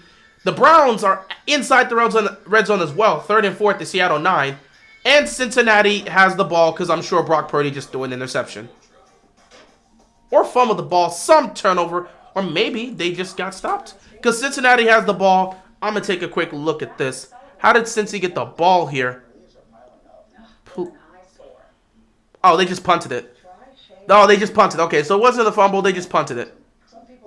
Baltimore's going to get the ball at that 30-yard line. Let's see if they can move the ball. Cleveland could not score a touchdown here. 4th down and 4 at the Seattle 9. They're most likely going to have to kick a field goal to take a 3-point lead. 2:57 left to go in that game. Cleveland is just winning some tough football games. Which is what you like to see.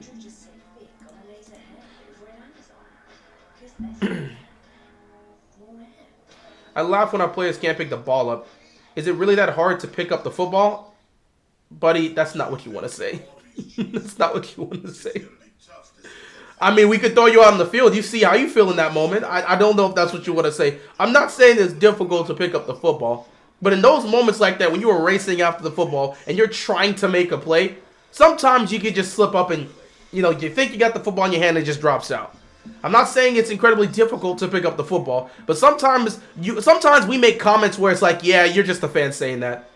Like, we just sit at home, come on, bro, it's right there. Is it really that difficult to pick up a football? Bro, we're not playing in these games. Sometimes you're trying to make a play, and you just fail to make that catch, bro. Like, let's not pretend like there's I'm not saying it's difficult, but when you're out there in that type of speed, when you're out there playing the game and actually going through it, knowing how fast the game can go, sometimes you be overthinking things. You're like, I want to try to pick this ball up and go and see if I can take the distance, but maybe someone's coming behind me, they can try to knock it. They start thinking like 15 different things, man. So I'm not saying it's difficult, nor am I excusing Clowney for not getting that, but I understand that sometimes we're just not going to make those type of plays. It happens to people occasionally. So it is what it is. Michael Pierce is having he's having himself a day. Michael Pierce is having himself a day. All he's got to do is just fall on the ball. Hey, sometimes they do fall on the ball, and it still does not result in them recovering it. Because sometimes you fall on the ball, and the ball kind of just, you know what I mean. Just because you fall on the ball does not mean you're going to maintain possession. We've seen people try that, and it hasn't always worked out. You want to fall and secure the ball, but just falling on the ball doesn't always work out in that situation. Ravens offense got to get something going here. 1st and 10, Lamar hands it off here to Hill. They're trying to get this run game going, but nothing's happening in the run game today.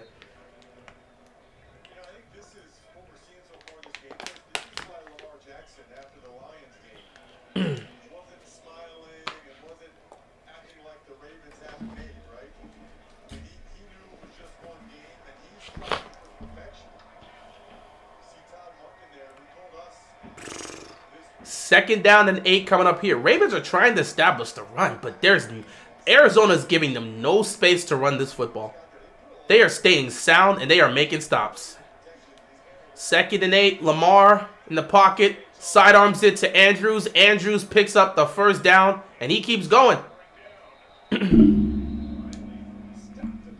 Mahomes never plays good against the Broncos. I wouldn't say that. Let me actually look at Mahomes' stats against the Broncos.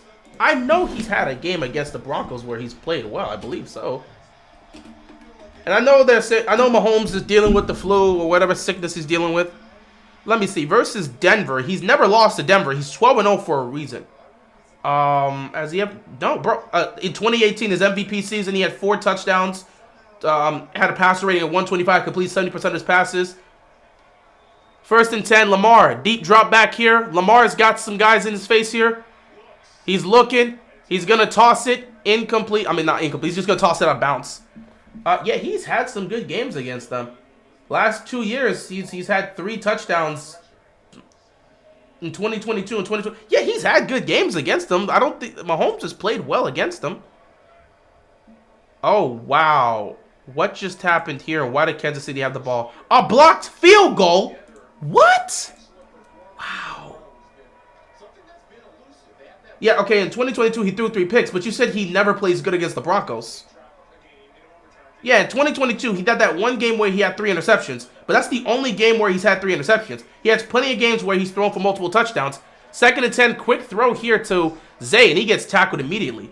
2018, he had 4 touchdowns, a passer rating of 125. He had another game here where he had 3 touchdowns, 1 interception in 2023. I mean, it was last season. So yeah, he's had good games. I'm just pointing out some of the best. To say he's never played well, but you said he never plays well against them. He's never played good against them. That's what you said. You could say he struggles against them, but say he's never played well. That's not the case. He has games where he's played well against the Broncos. So I don't know if we want to sit back and say that. 3rd and 8, deep drop back here. Lamar fires. Whoa! Penalty! He hit him in the head. Where's the flag? What the? He literally hit Odell in the head. Where is the flag? What is the refs doing? That is a helmet. What? He hit him in the head, and they don't call a penalty. Are the refs blind? Are the refs blind? What? No, that is not a good no call. That is, bro. He literally hit him in the head. It wasn't a helmet to helmet, but he literally hit him in the head. With the way they've called it, anytime a player gets hit in the head, it's usually a penalty. And now Odell's down. All right, bro. With the amount we've seen them call penalties for less. But we're gonna. All right. I guess that doesn't count as a defenseless receiver. I guess hitting a receiver in the head doesn't count. Okay, cool, perfect, fine. All right. I guess that's what we're doing today, refs. That's cool. Keep doing that. The refs have been garbage this year, but who cares? What? Oh my God! Please. What is this? Please. Cleveland has the ball again. What happened this time? Oh, they just punted it. Okay, they just punted it. Cleveland's starting off at their own half-yard line. Gino's been awful today. My God, he's been awful. That's Kansas City. I'm trying to look at the Cincinnati. Thank you. Let's see here. I believe San Francisco's going to get the ball here.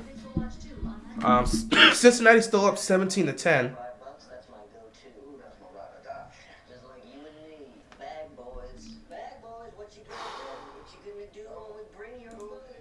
Wow.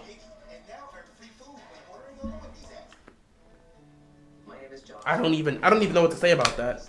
He hit him. Looks like he got a hit in the chest. No, go back and look at the play, bro. And even if he did, bro, that doesn't count as a defensive receiver. He doesn't even have the ball in his hand. He jumped up and... Okay, all right. I'm not even going to argue it. There's nothing you can do about it. The refs are the refs. The refs are the refs. I've seen them call penalties for less. They've called penalties for less against us. But it's all cool. It's all cool. You know how it is with these refs. I'm not going to say nothing about nothing.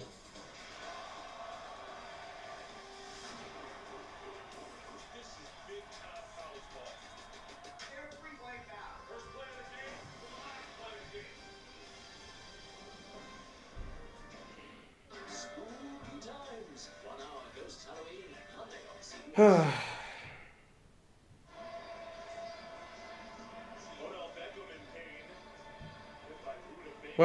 all else seems to be fine. Punt the football. Whatever, man.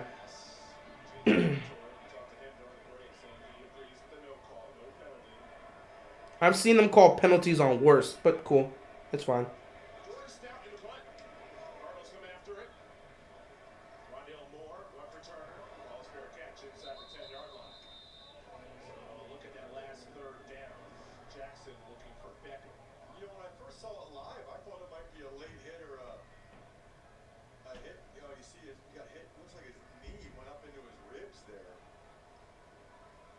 So we just kneeing people now. All right, cool.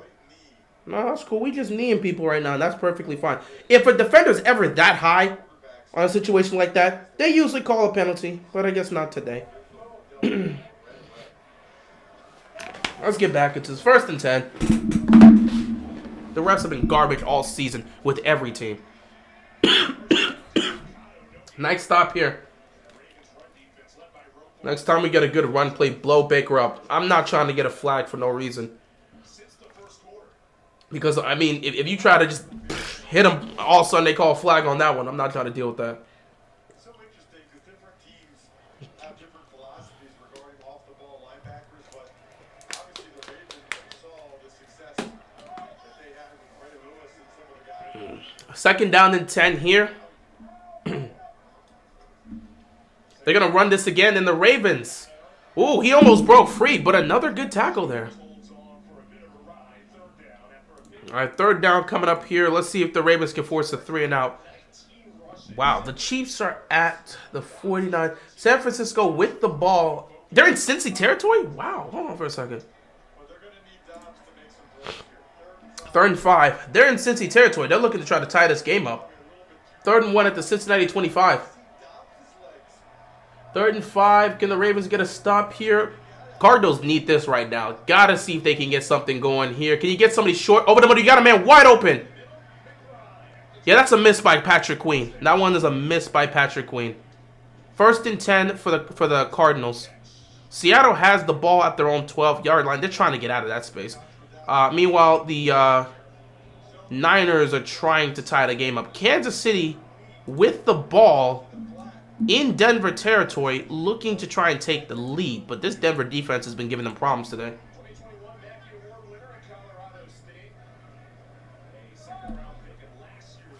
1st and 10 here for the Cardinals. Dobbs gonna pitch it here. Nice cutback by him. They called the this run game has been giving them trouble. It's been giving them trouble, but it hasn't been enough to stop them. Just break it up, guys. Break it up.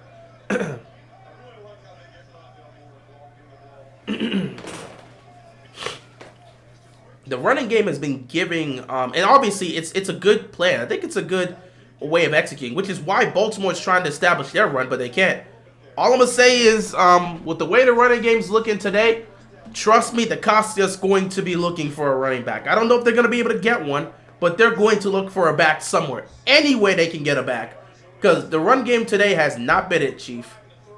They're gonna try to run it here.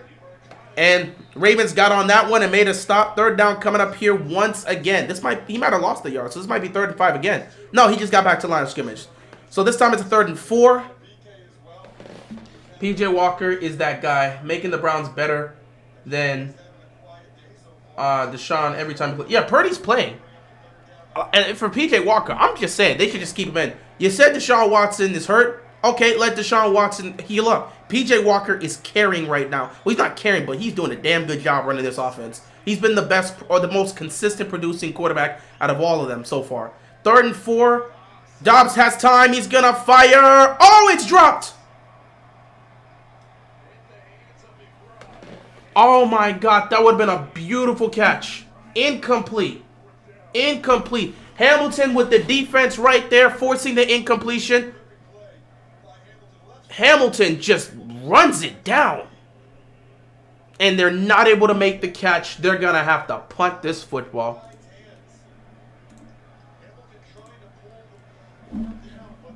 So they're going to have to punt. This has been a game of punts. If the Ravens offense can ever get something going, if they can get to 21 points, they're probably putting this game on ice.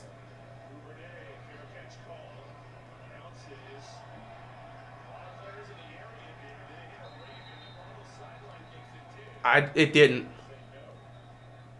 It didn't.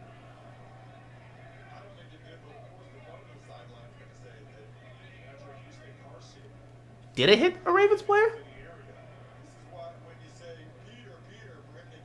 Whoa! That was close. Whoa! Did not hit a Raven. That was way too close to hitting a Ravens player. That was way too close. Getting an update here. So the Chiefs could not do anything with the football once again. They're going to punt it back to Denver. Meanwhile, San Francisco's at the goal line. First and goal at the Cincinnati 8. Cleveland is still in their own territory here. 2nd and 7 at their own 20. And we just got the ball back. Which, yeah, 1st and goal at the Cincinnati 8. Niners are going to have a chance to tie this up here. They're at the goal line. Let's see what they can do here.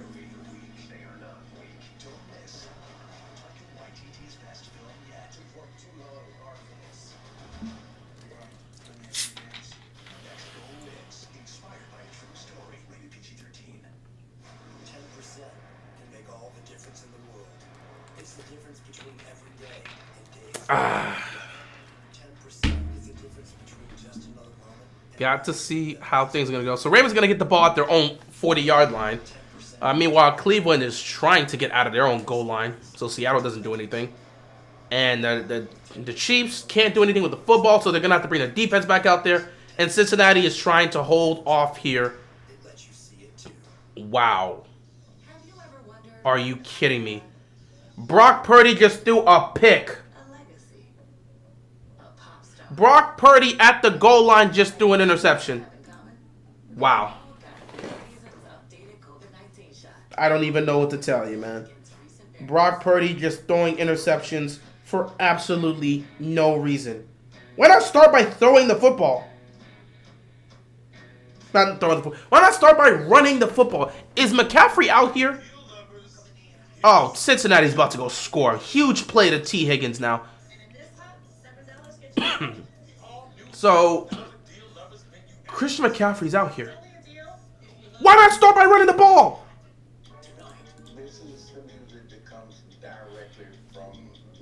It's great to see the Niners collapsing. Fantastic to see the Niners collapsing. Might as well put the Eagles back in the Super Bowl, because the Niners are once again failing me.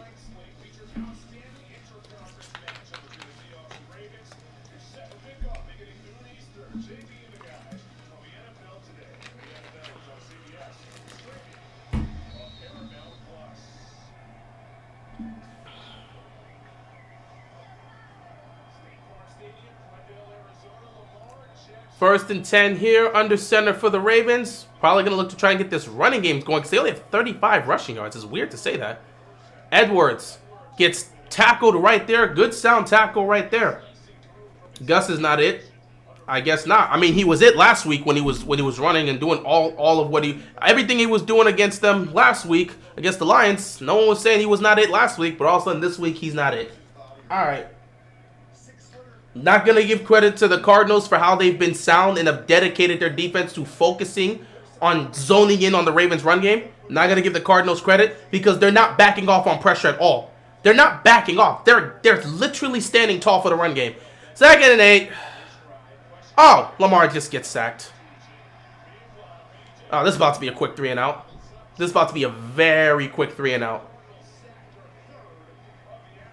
You know, this is why people, I'm telling you, this is why some Ravens fans just really want Lamar to just take off a lot more. Because sometimes the offense, look at this, they're sending 4. They're sending 4 and there's Ronnie! They're sending 4 in our offense. Ronnie just got embarrassed. Are you serious, bro? Are you serious, dog? Ronnie! What was that? Man, get ready to punt this football. Don't even try to throw this down the field. Oh, look. Immediately you see somebody here. Hill trying to get close. He got close, but he's not going to get there. Punt the football. Wow. Punt this football. Please punt the football. Don't even try to get slick and be like, oh, it's 4. Punt the football. Put your defense back out there and let them see if they can get you the ball back.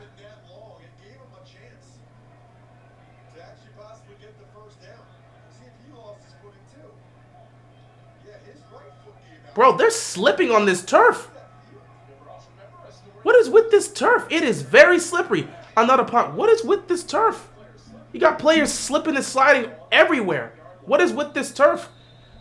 Cardinals getting the ball back again. 151 left to go. Honestly, it's gonna be one of those ugly games that you see. Just want to be fundamentally sound and you don't lose the game. Just don't do anything dumb to lose the game. That's all I'm saying from Baltimore. Don't do anything dumb to lose this game. Joe Burrow, 24-27, 222 yards, 2 touchdowns, no picks. Yeah, Joe Burrow's back. Shout out to Joe Burrow for being back.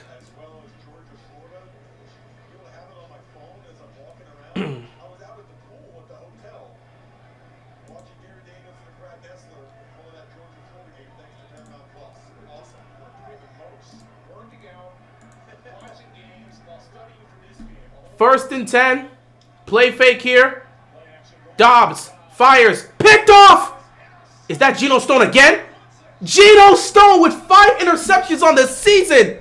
Geno Stone again. Oh my God. 5 interceptions on the season for Geno Stone. He's going to be a Pro Bowler this year. Geno Stone's going to be a Pro Bowler. 5 interceptions. Geno Stone is going to the Pro Bowl. Geno Stone is going to the Pro Bowl. And the funny thing about it is, Stone stole that pick from Stevens. He stole that pick from Brandon Stevens. Brandon was right there for the pick, and Geno's like, you know what, I want to make my stats better. I'm trying to go to the Pro Bowl this year, buddy. He stole that pick right from Brandon Stevens. I don't even know where Dobbs was looking for there. So can the Ravens actually do something with the ball here? I don't know. Lamar steps up, fires, caught. Oh my God, Isaiah Likely. We actually have Isaiah Likely on this team. You forget Isaiah Likely's out here, don't you? Because when's the last time Isaiah Likely's done anything? When's the last time they've even tried to utilize Isaiah Likely? I'm dead serious. You forget that they have this guy that they should attempt to utilize. And God bless this defense. God bless this defense, because Lord knows without this defense, it's still a 7-7 game. Oh my goodness, this defense is literally saving us. And Edwards trying to run, picks up a couple yards here.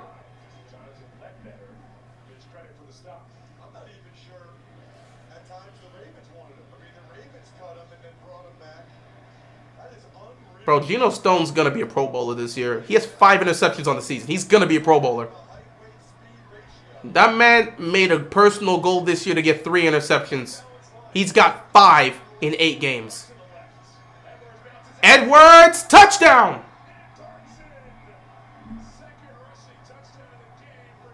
Two rushing touchdowns for Gus Edwards in this game. Ravens go up double digits. God bless this defense, because Lord knows without this defense playing like this, Baltimore's offense wouldn't even be able to do remotely close to what they're doing right now. They have not played a great game today.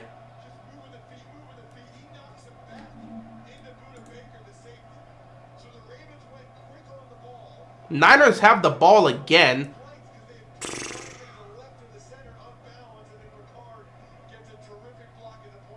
Okay, so let me do some check-ins here. Obviously, in our game, Tucker gets the extra point. We go up 21-7. That's a bad throw by Dobbs. That was going to be picked off by Brandon Stevens if it wasn't Geno Stone.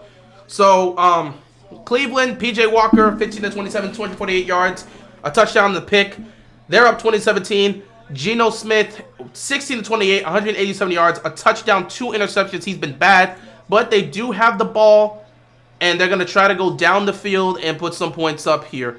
Meanwhile, you look at the game between Cincinnati and San Francisco. San Francisco with the football at midfield. So we'll see what happens there.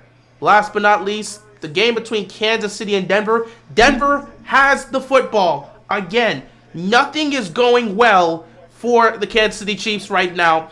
And that's 3 quarters ending there. So after 3 quarters, Broncos have a chance to really pull off an upset here. Meanwhile, for us, we're getting ready to go into the 4th quarter. What's going on, Rad H1? Appreciate you stopping by. Real, I take everything back on what I said. Also, Geno's stingy. Yes, he is. He definitely is. Bro, and now Gus Edwards goes off when I have him on my fantasy bench. What a wonderful day. You think on the pace this defense is going, it can be one of our better defenses in franchise history? Absolutely. If they continue to play like this. But again, I'm not really looking to talk about where they're going to rank all time. I just want the defense to continue to perform like this. I'm not looking about where they're going to rank all time or where they're going to rank in terms of Ravens history. I'm not focused on that. I'm just focused on them continue to play. You're free to do so, but I'm not focused on that right now. We assess this on a week-to-week basis. As long as the defense continues. Oh, look at this defense doing it again. Arthur Millette making a stop behind the line of scrimmage. And again, Charge, you keep saying trade Marcus Williams. I don't think you... So you just don't want to have depth on this team. So if you trade Marcus Williams and something happens to Geno Stone and now we don't have someone to take that spot, what happens then? Will you be crying about the Ravens not having depth? Because I know when the Ravens don't have depth, you call them out. So now you're advocating for them to trade him. Then when we don't have depth, you'll cry me and say the Ravens don't have depth that's secondary. What are you doing? You're finding reasons to complain. 2nd and 15 here. They're going to try to run a screen. That's going nowhere. And it's another stop right there. Patrick Queen and Geno Stone need to be resigned. Patrick Queen's got to be resigned. Geno Stone needs to be resigned. We can't lose Justin Matabike. The defense as a whole is balling out this year. Brandon Stevens is even earning himself his props. 4th quarter, hope this team can close out this game. If the defense keeps playing like this, they absolutely will.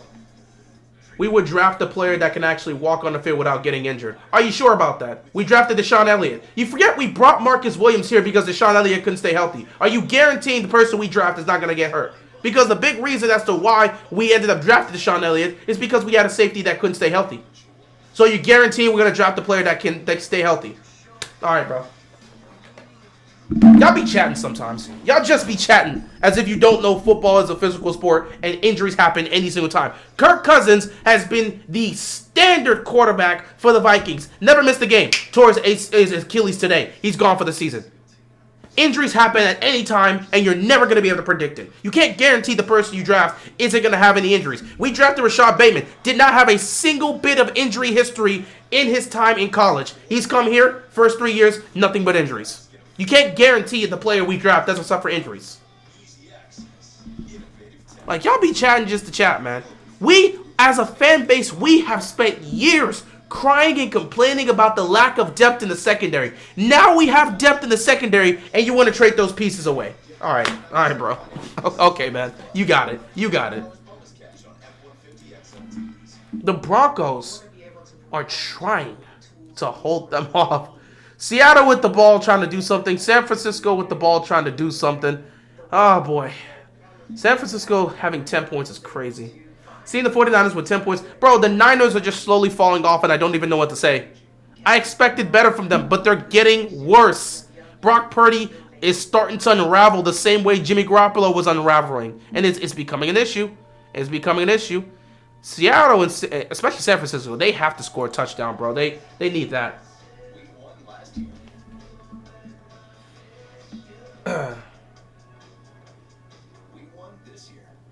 Well, I would rather have back-to-back seasons. The goal is always win multiple championships.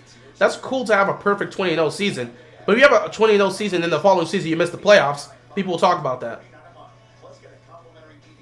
We can sign Geno and move Hamilton to corner. So who's going to play the other side then? So we don't need a draft corner. What are you talking about? We play two safeties primarily. Your two safeties. So what? We could sign Geno and move who?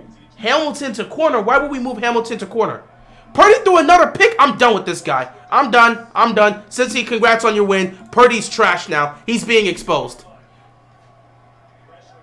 2nd and 15 here. Yeah, he's going to be stopped right there. 3rd down coming up. I'm done. Bengals going to win that game. So you're saying we should sign Geno and move Marcus Williams to corner? I don't know how he would look playing corner. So I don't know. I'm moving Hamilton to corner. I don't know. I mean, he's playing so well at safety. I don't know if you want to do that. Oh, that was almost blocked. And with the corner position, even with how well they're playing, they're probably still going to want to get that corner that they're guaranteed to have for 5 years where they don't have to sign. The Bengals are too cocky. They piss me off. Bro, they've been to back-to-back AFC title games. When you're a team that suffers from failure for 30 years and then you're finally having success, you're going to be cocky because that's just how it is. It's a sport, dude. Let people celebrate. And just as I say something, Cincinnati goes up to double digits. Burrow to Chase, touchdown, 24-10. Niners are cooked. That's the game. I don't care if there's 13 minutes left. Brock Purdy's played like garbage. 2 interceptions. He's being exposed. I told Brock Purdy this. All you have to do is not be Jimmy Garoppolo. Don't turn the ball over and just run the offense. What is so difficult about that? Oh my God. They traded away this guy so that they traded away Jimmy Garoppolo because they thought Brock Purdy would be a guy that wouldn't be a turnover machine because all he has to do is run the offense. And yet Brock Purdy, since he suffered his first defeat, has done nothing but turn the ball over.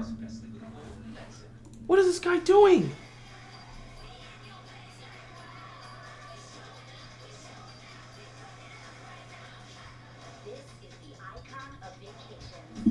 You remember the 59-10 win in Miami? Because would you say that was one of the closest? Yeah, it was one of the closest. It wasn't the closest. It was one of the closest because there's been some teams that have scored 60-plus points before we saw the Dolphins get to 70. We've seen people put up 60-plus points in the game.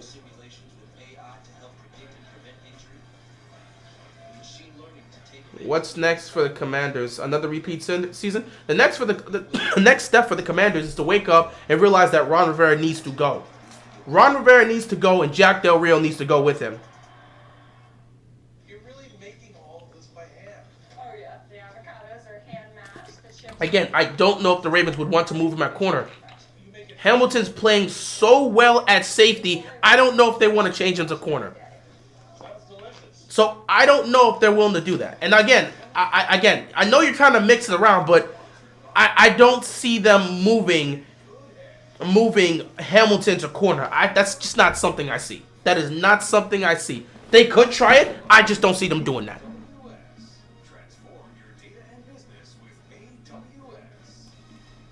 The way Hamilton's been amazing at safety this year. They drafted him to play that position. If it was a situation where he plays better at corner than safety, they could have done. If it was a if it was a Ladarius Webb situation where we saw he played better at safety than corner, then obviously they just move him to safety. But that's not how it is with Hamilton. Hamilton's a rotational player, he's not a true safety. He plays that safety position very well. He can definitely play multiple positions. I just don't think the Ravens are going to look to do that with him. So unless you're trying to say they should look to move Hamilton in between playing safety and playing corner, like rotate him, sometimes he plays safety, sometimes he plays corner, they might attempt to do that. McDonald loves mixing up the lineup, so he may look to do so.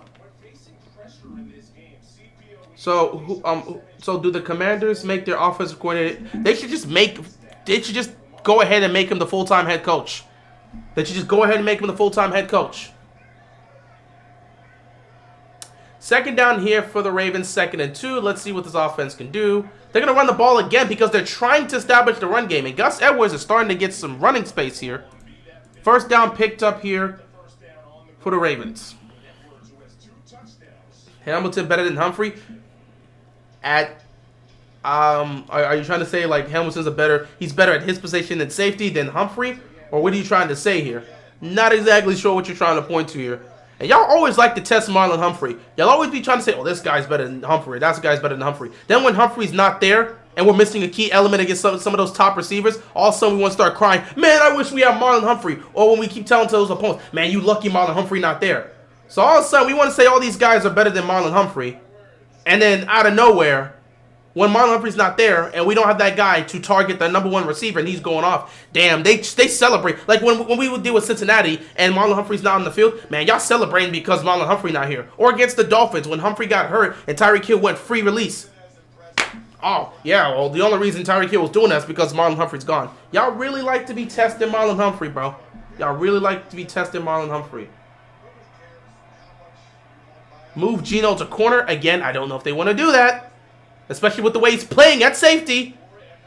They're going to run it again with Edwards, and Edwards is continuing to pick up yards. Ravens are now back to their playing conservative mode because they're running the ball, trying to kill the clock, and they're trying to go home with this victory. You know, the Ravens offense didn't exactly have a great performance today. They just want to kill the clock, make sure they don't lose this football game, and go home. What he's done for this Ravens team, I don't know why, but people never talk about Gus Edwards. Yeah, you're right. People don't talk about Gus Edwards. I got people in my chat saying Gus Edwards not it. We know he's not a true #1 back. But what he provides, it's definitely key. And y'all like to just take, y'all really just like to be testing this man like he not like that. Bro, he held his hand! I'm wondering what you got to do now. He held his hand! He held his hand. What do I do with this? Let's pass. Okay. We can't lose Gino Matabike, Patrick Queen, or Zeit. I don't know what to say, man. Let the ineligible man downfield on Rashad Bateman. Perfect. Let the Costa figure it out. And dude, by the way, moving them to different positions doesn't mean they're guaranteed to stay because you have to pay them. So just because you're trying to move people around to play different positions does not mean that's how they're guaranteed to stay. It's about what you're going to pay them, not what position you're going to play them in. It's about payment, not playment. So you trying to say, let's move him to corner, that doesn't solve the problem. They have to pay these guys. It doesn't matter if you just decide to move Gino from safety to corner. You have to pay him.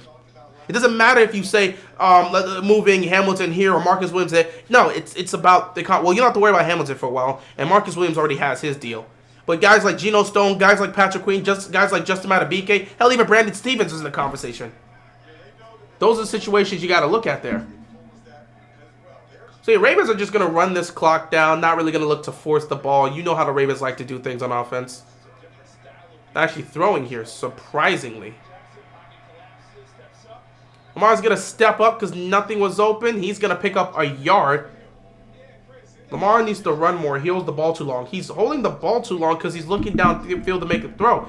I don't think you know, but Lamar Jackson is staying in the pocket a lot more this season.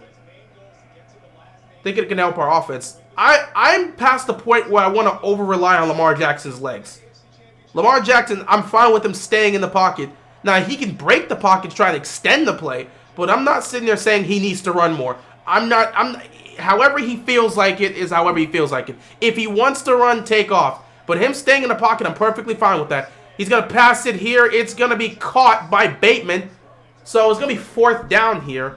And Ravens might go for it here, but I would just say bring Tucker out. Your defense is balling. No need to try and force an issue.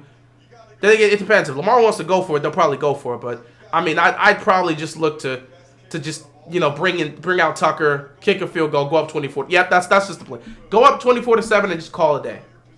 Chiefs muff a punt. Chiefs are doing everything. Yeah, I can't lie. I feel for the Niners. Purdy looks bad without Debo and Trent. Hope they can rebuild this season. It's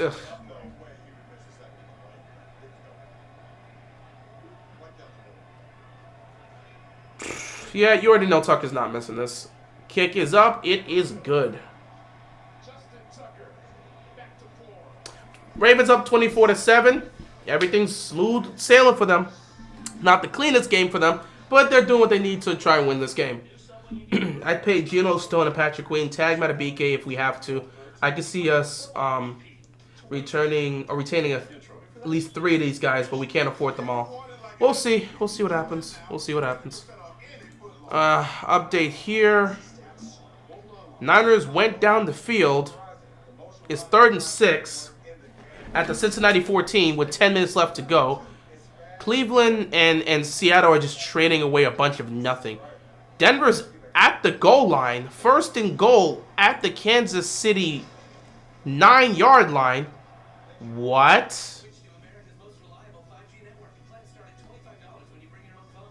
Can't if the Broncos score here, Kansas City might actually lose this game. That's crazy. Meanwhile, I just gotta say, Cincinnati's back. If you didn't know that, they are. 1st and goal at the Cincinnati 4 for San Francisco. Maybe they could score a touchdown and get their dignity back. Unless Brock Purdy wants to throw a 3rd interception, which I wouldn't doubt. Cleveland is trying to put this game on ice, and it's up to Seattle to give themselves an opportunity to make sure this game does not get put on ice. To put yourself out there, and always put your best face forward. Just for men, mustache and beard. But let's see what happens here with this Niners situation. And Fisher investments were clearly different. You saw high commission investment products, right? No, Fisher avoids them. Well, you must earn commissions on trades. Never Fisher. Brock Purdy actually did something. A touchdown pass to McCaffrey. When our clients do better. 8:12 left to go. They're going to make it 24-17. Brock Purdy finally decides, hey, you know what? Let me stop playing like trash. I've been embarrassing myself tonight. I got to redeem myself. So they make it a one-score game. And Cincinnati, we'll see what their offense does. Niners defense is going to have... It's coming down to the wire. So Niners... Oh, my God. Oh, my God. Oh, my God. Oh, my God. Oh, my God. Did Denver Broncos score the touchdown? The Broncos scored a touchdown. Russell Wilson to Sutton for 6 yards. Russell Wilson has 3 touchdown passes today. And the Broncos are up 20-9. Wow. Bro, the Broncos might actually pull up the biggest upset of the season. This might actually be the biggest upset of the season. Oh my God.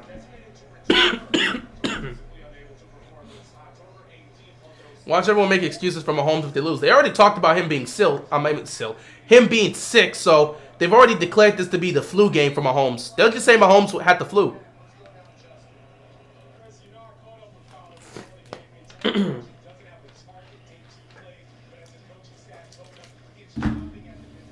So Niners still have life. 8 minutes left to go. Got to see if the defense can do something.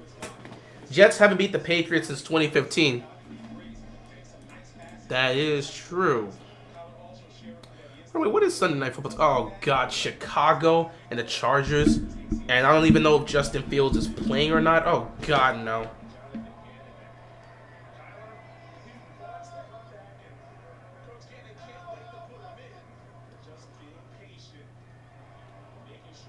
Nice throw here to Hollywood Brown. Second down here. I'm coming up here for the Cardinals. So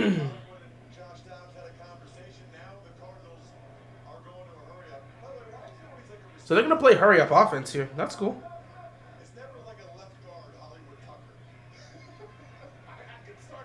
They're going to pick up the first down here. Cardinals slowly moving the ball.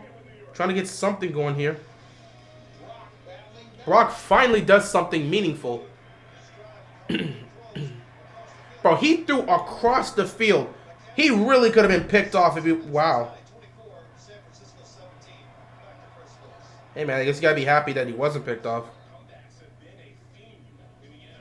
But he easily could have been picked off there. I ain't even going to cap. He easily could have been picked off there. Cleveland approaching the 2-minute warning here. Yeah, Justin Fields out for that game, so it's going to suck.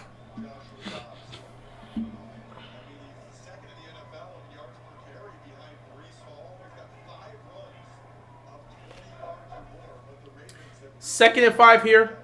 Quick throw. It is caught. He is short of the line. So it's going to be third down here for the, what's it called? For the Cardinals.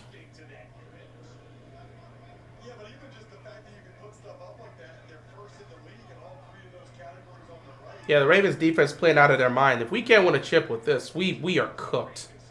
Third down here. He somehow was able to pick up the first down. Great run there for him. First down picked up here by the Cardinals.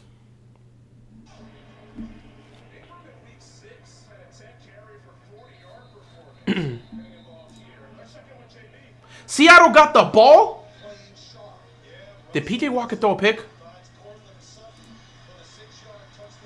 Oh my God, PJ Walker threw an interception with 2 minutes left to go. Geno Smith has one last chance. They're gonna start at the Seattle 43-yard line. Geno Smith has, oh God, Anthony Millet's leaving the field. I hope he's not severely hurt. Hopefully he just got nicked up or just got the wind knocked out of him or something. Hopefully he's okay. He jogged back to the sideline, so I think he's okay. But P.J. Walker threw an interception at the worst possible moment. Seattle at their own 43-yard line, down by 3, a minute 57 left to go, and 2 timeouts. If Geno throws a third pick, this game is over. But they have a chance to win this year. Dobbs fires. He puts it right where it needs to be. And they're at the goal line here, or close to the goal line. They're inside the red zone. Cincinnati with the ball at their own 46-yard line. Kansas City just getting the ball back. We'll see what happens here. That game with Cincy, plenty of time left. But Seattle literally has one last chance to either tie or win this game. He was going for the money ball. Incomplete. 2nd and 10 coming up here for the Cardinals. Stevens is one of those under-the-radar corners that's played really well. 2nd and 3 here. Oh, now my 1st and 10. They're at the Cleveland 41-yard line. All they have to do is get into field goal range to tie this game. But they can run it off. They can run a play or run a drive here to win this one. Both teams are 4-2. This is going to be big, especially since San Francisco's on the verge of losing. Seattle can get closer to taking that division. 2nd and 10. Whoa, what a sack right there. Matabike again. 3rd down. Oh, they're at the Cleveland 14. Geno down the field to Noah Fant. They're at the Cleveland 14. They're well into field goal position. They need a touchdown to win this game. They got the field goal position. They're in. They can take as much time off the clock as they need. Don't rush it. Don't make a mistake. Don't turn the ball over. If they score a touchdown, they most likely win this game against Cleveland. 51 seconds left. 2nd and 10 at the Cleveland 14-yard line. And we have another player down. Adafe Owe is down again. He's been dealing with injuries up and down throughout the season. We just can't seem to keep him healthy. Hopefully he's okay and it's nothing serious. 51 seconds left to go. It's 2nd and 10 at the Cleveland 14-yard line. That Cleveland defense needs to show up majorly here in order to make a stop and make sure they don't give up a game-winning touchdown. If you give up a field goal, you go to overtime and you still can survive. But you cannot afford to give up a touchdown here.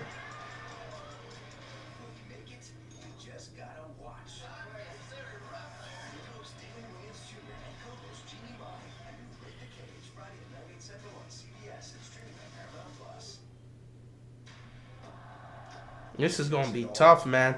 That Cleveland defense is going to have to make sure they are standing tall. 2nd and 5 at the Cleveland 9. It's getting tough over here.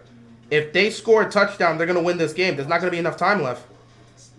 There's not going to be enough time left if he wins this. If he gets this. If Seattle gets a touchdown here, I don't know if they're going to have enough time to go down the field and score a touchdown to win this. It really comes down to Geno redeeming himself and getting a touchdown here. 2nd and 5 at the Cleveland 9-yard line with under a minute left to go. Adafe Owe going into the tent. Hopefully it is not severe, but we'll probably be hearing about that soon. Either way, 2nd and 10 here. Oh, no, actually, 3rd down and 15. My mistake. He's going to take the snap. Pressure's coming. He's going to fire. It is caught. And this guy is good. Oh, he got the touchdown. Wow. The Cardinals get the touchdown. That is crazy. So this game is not over yet. That is one of the craziest touchdowns I've seen this season. Like, the offensive line just kept pushing him forward. He kept his feet. They just kept pushing him forward until he went in. That's crazy. They got the touchdown. Geno Smith to JSN for the touchdown.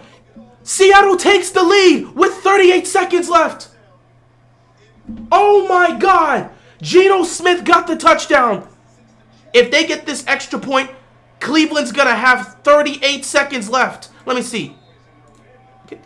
There's 38 seconds left in the game. It's 24-20.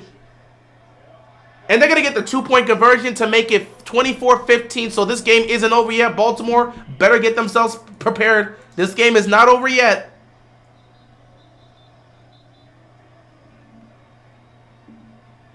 Meanwhile, Arizona scores a touchdown, get the 2-point conversion. Plenty of time left to see what happens here. Cincinnati's at the San Francisco 20-yard line, getting ready to put that game away, so Cincy's probably going to win. But, whoa, The Browns are now down by 4. They have two timeouts, 2 left. They need a touchdown. There's 38 seconds left to go in this game.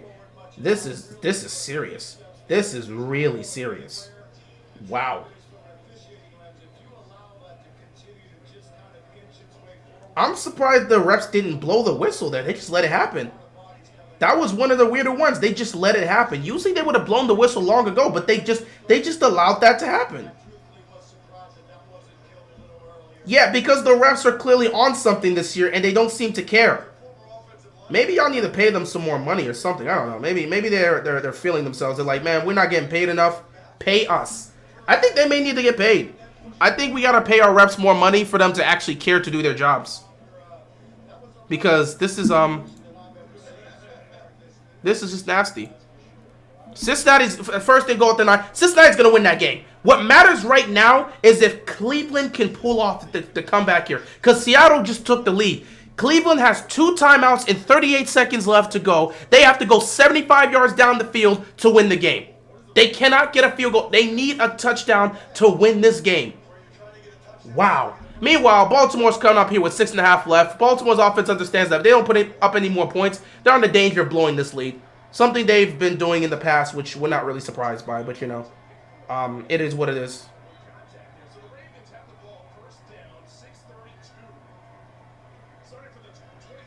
They're going to run it here with Gus. Gus Edwards going to pick up a good chunk of yardage. Second down coming up here for the Ravens. But Seattle takes the lead. And now Cleveland has to find a way to score. This is going to be tough. They have to score a touchdown here. They have to score a touchdown here. Game's on the line here. 2nd and 10. Incomplete. No, 1st and 10 incomplete here. He was going to Amari Cooper. 2nd down and 10 coming up here for the Browns. It's going to be tough, man. They're going to have to get this. Can they get this? Can they actually get this? Meanwhile, Ravens 2nd and 4 here. I want to see if they're going to get this. This is where things get tough, man.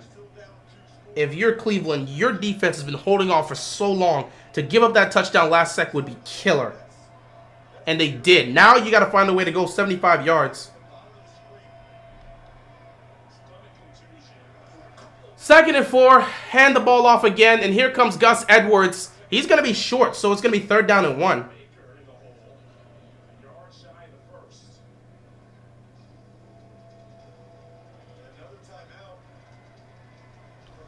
So Arizona's going to use another timeout here. Another incomplete pass, 3rd down and goal. 3rd down and 10 coming up here for the Browns. Meanwhile, Cincinnati scores yet another touchdown. I think that may be 4 touchdown passes. Oh, no, never mind. Mixon just runs it in. So they're up 31-17. The Bengals make a huge statement to showcase that they're finally back. If you thought they weren't back, they are back. And Cincinnati's a threat. And P.J. Walker gets sacked. They're going to call timeout. 28 seconds left. It's 4th and 19. And that's basically the game. Meanwhile, 3rd and 1. They get it to Edwards. Edwards picks up the 1st down. And they're going to continue moving on this drive.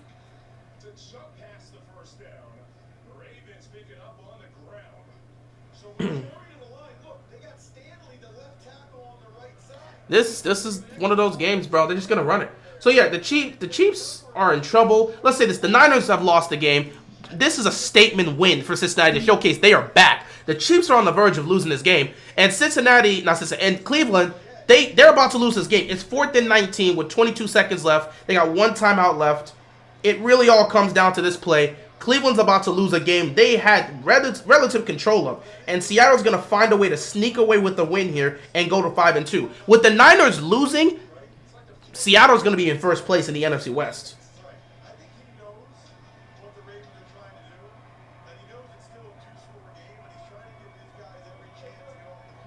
Somehow, Seattle takes over.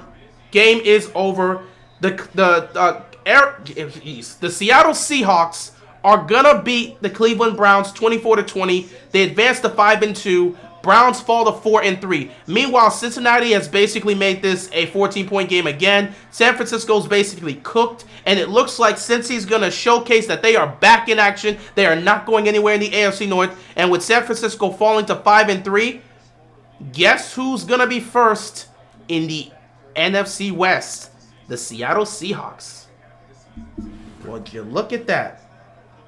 Niners looked invincible, and then Brock Purdy decided, let's collapse. Quick pitch and throw here. Bateman picks up the first down. And flag on the play for what? Oh, this is going to be on the defense. Gets the first down and the horse collar. Ravens will be deep. It's a nice block by Gus Edwards. What doesn't Gus do? So this is going to be on the defense, so it's going to be an extra 15 yards here. Well, I don't agree with that. I mean, Jalen Thompson barely even touched him. Watch. I thought if anything, it's a horse collar by Wilson. I don't know, Thompson. I guess he pushed him a little bit. So, huge penalty here kind of shifts this whole situation here. Meanwhile, the upset's about to happen, bro. Niners are moving the ball as quickly as they possibly can because they got to score as quickly as possible. But this game is basically over. Meanwhile, Kansas City, I got to take a get this game. Cleveland took the L. So, Pittsburgh loses and Cleveland loses. Perfect for us. But Cincinnati shows, hey, we back in action, folks. We are not out of it, which is not good for us. Meanwhile, we got to make sure we finish this game off. Hey, look at the design run. Oh, my God. Lamar Jackson just kept his feet. How did Lamar keep his feet on that one? They actually did the design run here with Lamar, and he just takes off. How did Lamar Jackson keep his feet on that one? Just when you're thinking it's a regular run, Lamar pulls it. That is deadly, man. That is so hard to defend. First down here for the Ravens. If they can score a touchdown here, that basically puts them in the position. It ends the game. If they score a touchdown, it ends the game. They make it 31-15. It basically ends the game, and the Cardinals know this. Denver's trying to hold on to this lead desperately, but there's still too much time left for a Mahomes comeback. They're going to run it here with Hill, and the defense makes a stop. 4:16 left to go in this game. Baltimore just trying to ice this game off. Right now, most importantly, that 40 seconds of play clock can wind it again. Arizona took all 3 timeouts earlier in this drive.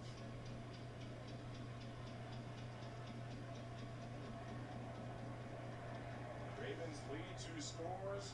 Remarkable. Comparing him to his MVP form 2019, numbers a bit lower, but he really does seem to be in control this year. I mean, they're about the same except for the rushing yard. The rushing yard is about 30 yards less. Second down and 10 here. Lamar's going to keep it again. He's going to pick up a couple extra yards. Third down coming up here for the Ravens. You kick another field goal, you make it a 12-point game.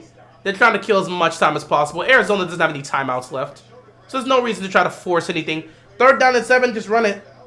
Third down and 7, you just got to run it. The way they're playing now, we have a graphic for Lamar Jackson compared to the 2019 MVP. That sounds pretty good. That sounds like a Super Bowl contender to me.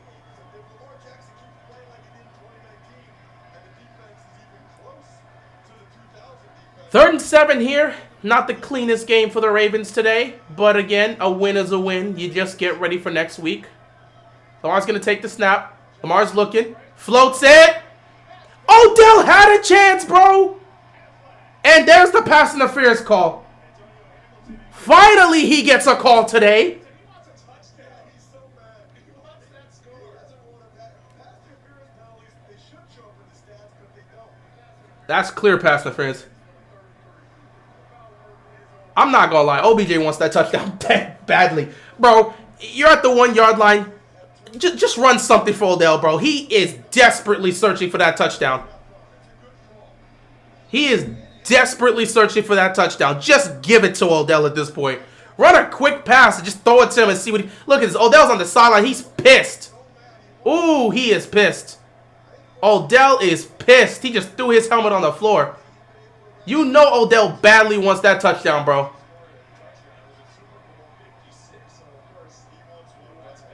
He wants a touchdown badly, bro. So hand this off here. Touchdown, Edwards. That should be 3. He's short. What? Touchdown, thank you. One side saying he's short, the other saying it's a touchdown. They'll take a look at it. They'll take a look at it. Take a look. Let's see if that ball crosses the plane. It's so hard to see with that massive humanity in there. When is he down? Oh, Yeah, that's a touchdown. 3 rushing touchdowns for Gus Edwards, and y'all were saying so many bad things about him. That was a touchdown. That was almost like the McBride play where he had a couple of white jerseys pushing him forward. They still haven't cleared it for a touchdown yet, but it seemed pretty clear to me that it was. Edwards, the time of day the guys on the fantasy football team What's happening with the Chiefs? The Chiefs are getting upset by the Broncos right now. That's what's happening with the Chiefs. ground for Edwards. They can't seem to figure anything out. Justin Tucker has the touchdown confirmed. Extra Well, at least it's good to see we have back-to-back games where Baltimore can score 30-plus points. on the road, 31-15. You know, I didn't think he was going to get in. He was about a yard short. Man, I ain't gonna lie. At some point, they got to run something at the goal line for Odell. Odell is desperately searching for a touchdown. I said it earlier, I'll say it again.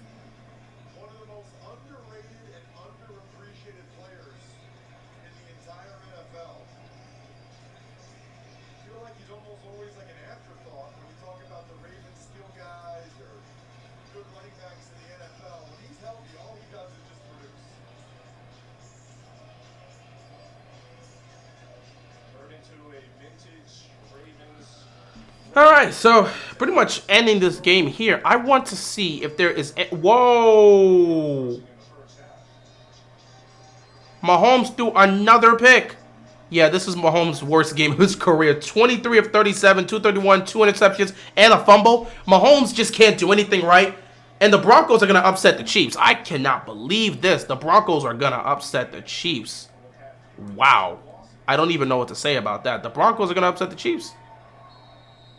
Tonight on CBS begins There's nothing else to say other than the Broncos are going to upset the Chiefs, dog.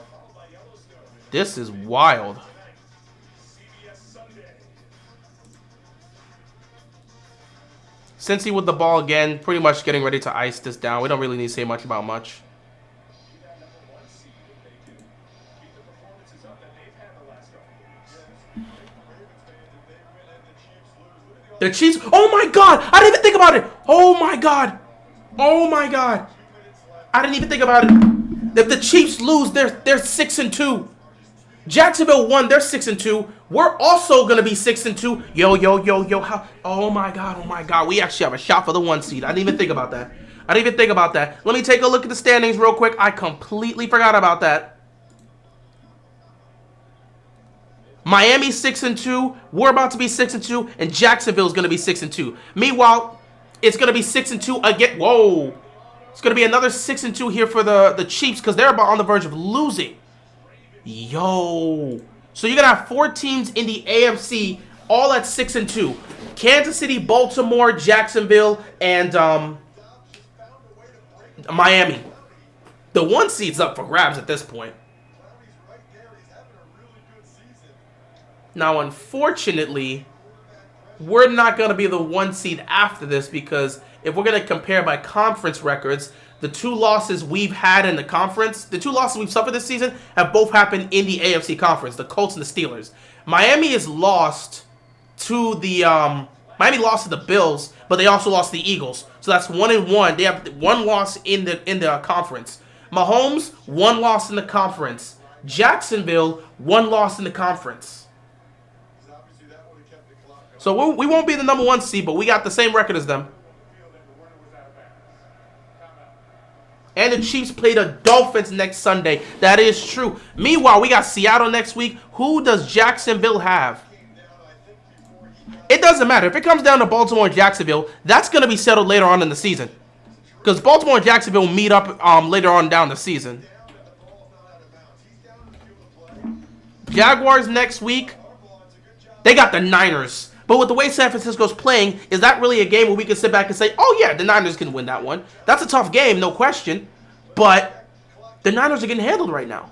The clock runs off the clock, which is why you do Kansas City's going to lose this game, and now you're going to have 4 teams at 6-2.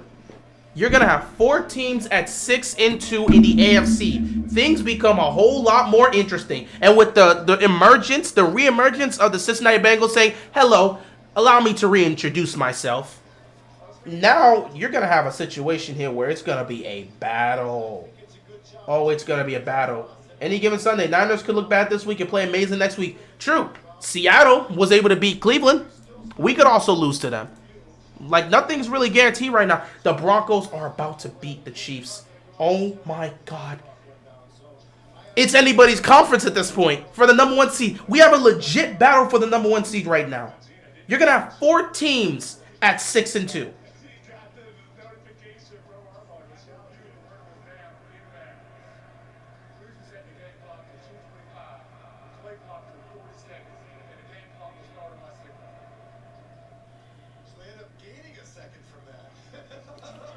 Wow. I'm going to the Baltimore-Jacksonville game. Hey, man, enjoy it. Hopefully it's going to be a win for us because we can't afford to lose to them. We have a legit battle for the number 1 seed right now. You have a legit battle for the number 1 seed.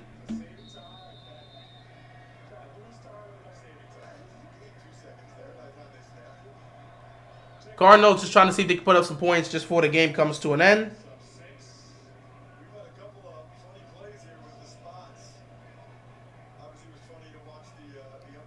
Oh, this is something special. I didn't think about it because I was like, man, it's going to be tough to try to take it from the Chiefs if they keep winning. They didn't win. They're not going to win today. They're on the verge of being down 28. There's 2 minutes left. They've lost the game. Kansas City has lost. It's over. You're going to have 4 teams with 6-2 as their record. We have a legitimate chance now. The number 1 seed is actually up for grabs right now, and anything can happen.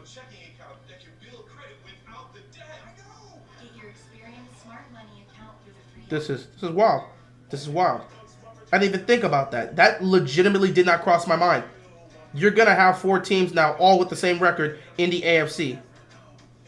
So now it's about who blinks first. And the best part about this is we'll see somebody blink first next week because Miami and Kansas City meeting up, man. That needs to be flexed to Sunday Night Football. That needs to be flexed to Sunday Night Football. Let me actually look at the schedule next week. Give me a second here. I'm actually going to I'm gonna see how this is gonna be. Let me check the schedule real quick. I'm keeping it real. Did the Ravens players look a bit tired to you today? No, not necessarily. Let me look at this. And you don't get to use fatigue when you have a whole week off. We don't use fatigue because everybody has to play. Let me look at the schedule next week. Week 9. Dolphins and Chiefs. It's a 9:30 game. Wait, are they on the road? Wait, whoa. It's a 9:30 game. Are they going? Where are they playing? Where are the Dolphins and Chiefs playing? This got to be they must be going across the country. This might be one of those Germany. They're playing in Germany. Okay, all right. I gotta wake up for this one. Oh yeah, I gotta wake up for this one. So let's look at the 4 teams in the AFC. Dolphins and Chiefs. The winner of that is going to be 7-2. We got the Seahawks, and the Jaguars have the Niners. Wait a minute. Wait a minute.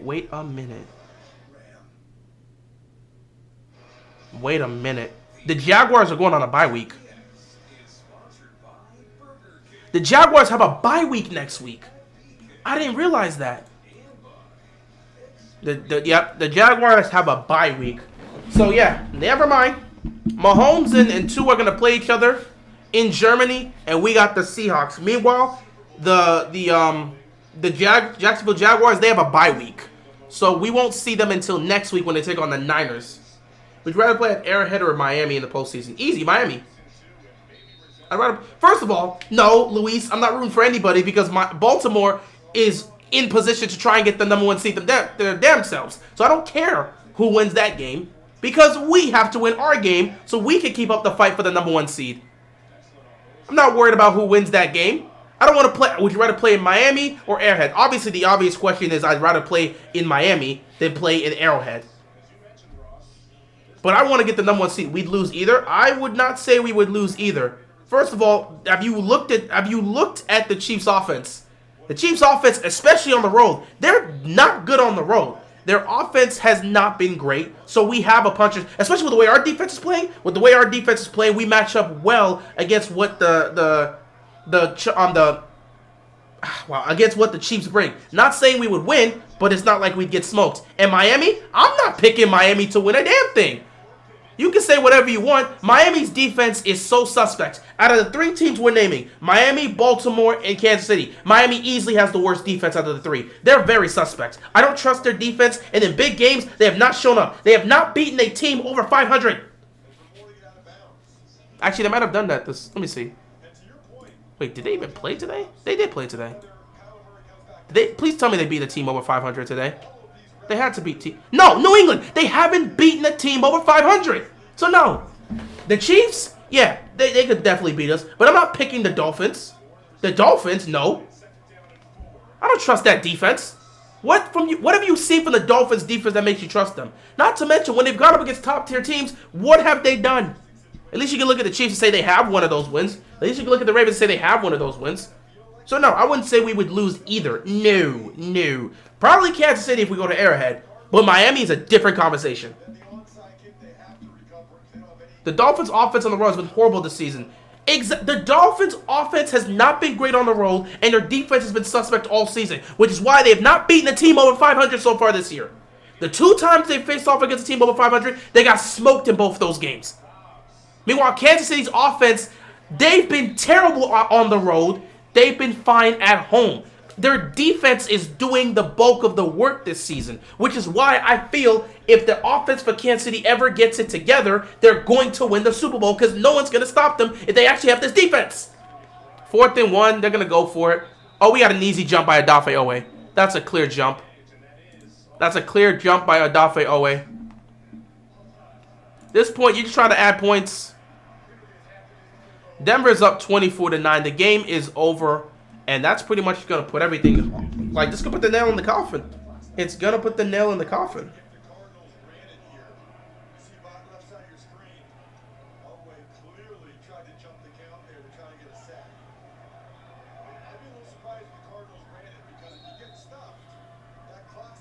This team is easily the best team overall in the conference. Roster-wise, we just got to stay healthy and win games. Again, I guess roster-wise, yeah, you are correct. They're the best team because they got the most amount of depth. But again, it goes anywhere. Anything goes with this team. We just got to see consistency. I'm worried about the Jacksonville game. The Ravens either play a legendary game or a terrible game when they come to Florida. Too many Ravens call Florida home, and it messes with their focus. I don't know if it's really just a focus issue that's causing them to lose. Sometimes it's just an execution situation.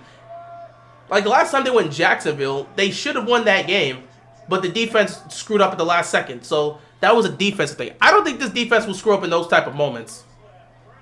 Oh, Hollywood got his touchdown. Hollywood said, hey, man, y'all beat us, but I'm getting my touchdown.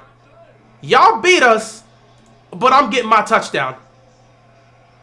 Listen, that man legit. Hollywood said, y'all beat us, but I'm putting up some stats. I don't care. I'm getting my touchdown. We'll take the L, but I got to score against my former team. Perfect throw right there.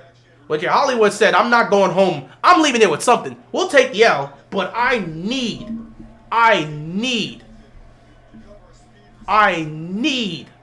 to get this touchdown here. They're going to go for 2. I mean, if they don't get this 2-point conversion, it ends. We need to recover the onside kick first. No, they need to convert this 2-point conversion because it's a 10-point game. If they don't convert this 2-point conversion, the game is over. So even with an onside kick, the game is over. When I said rooting for the Chiefs and Fins, I mean if you don't want to play at KC, then you root for the Fins. That's what I mean. I don't want to play in either place. We have a chance to get the 1 seed. Why would I want to root for playing in either one of those places? No. I don't want to play at either place. I want to play at home.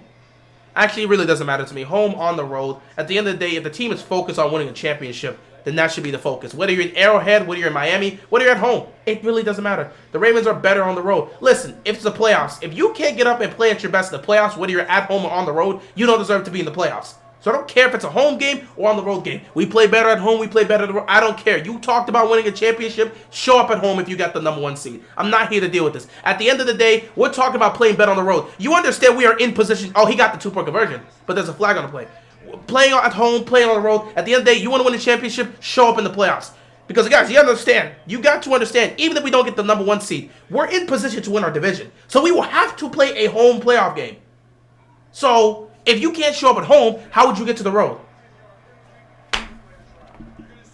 Denver beating the Chiefs for the first time since 2015. What a beautiful thing. So yeah, that's my mindset there. At home, on the road, it shouldn't matter. If you've talked about winning a championship and you believe you have the talent and the ability to win a championship, show up at home, show up on the road. Because at the end of the day, however you guys feel about us saying the Ravens are better on the road, we still have to win at home before we can go on the road. You understand we are first place in the AFC North. We are 6-2. The rest of the division is 4-3. Pittsburgh's 4-3. Cleveland lost their 4-3. Cincinnati won their 4-3. We are 6-2 in our division. If we keep up this pace, we are winning the AFC North, meaning we play a home playoff game. So before we can talk about winning on the road, we got to show up at home. Going for two. Throw the slants. Brown angles outside. Yeah, Hollywood was not getting that one there. And that's the game. It's a 10-point game. It's pretty much over here. People say they don't want the 1 seed because we're cursed. Are funny, right? It gives the team a better chance to playoffs. Yeah, I would prefer the 1 seed because, I mean, you get to skip the wild card round, and if you can win at home, you're in the AFC Championship game at home. I would love to see an at-home AFC title game. I would love to see that. The biggest aspect that people got to remember about 2019 that contributed to them losing was several factors. Number one, they rested their starters. They rested their starters in Week 17. You never rest your starters. We've seen several times throughout 3 years when you've seen teams get the number 1 seed, they rest their starters. It does not go well for them. You don't rest your starters because they're going to have 2+ weeks of not playing football. And then they're going to go out there rusty against a team that was fighting for their lives in the wild card round. You don't do that. So you play your starters in Week 17. Because again, if you don't play in Week 17, that means they missed that game in Week 17. And then they missed the wild card round. And then you play in the divisional round. That's too much time to miss to play football. You got to be better.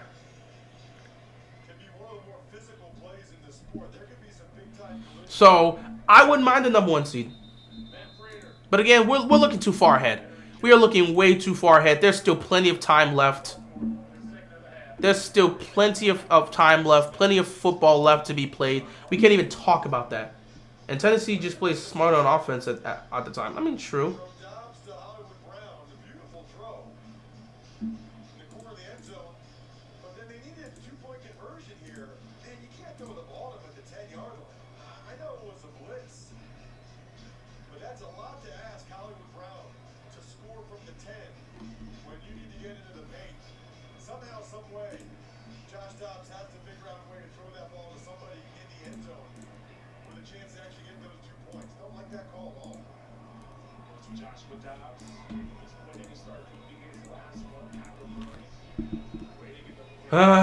Minute 14 left to go. They're going to kick the onside kick here. So typically the guys in the front line, Chris, they are going to protect the guys right behind, right? So the guys in the front line, they're trying to protect those 2 guys. Those are the 2 guys they want to receive the ball.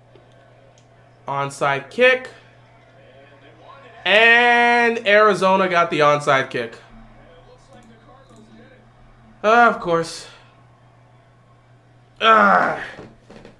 Chiefs have the same record as the Ravens if they win it. It's the type of thing you always see from the Ravens. As soon as they have an opportunity to just put a game away, it's like, nah, let's just sit back and just waste time. Even Lamar can't believe it.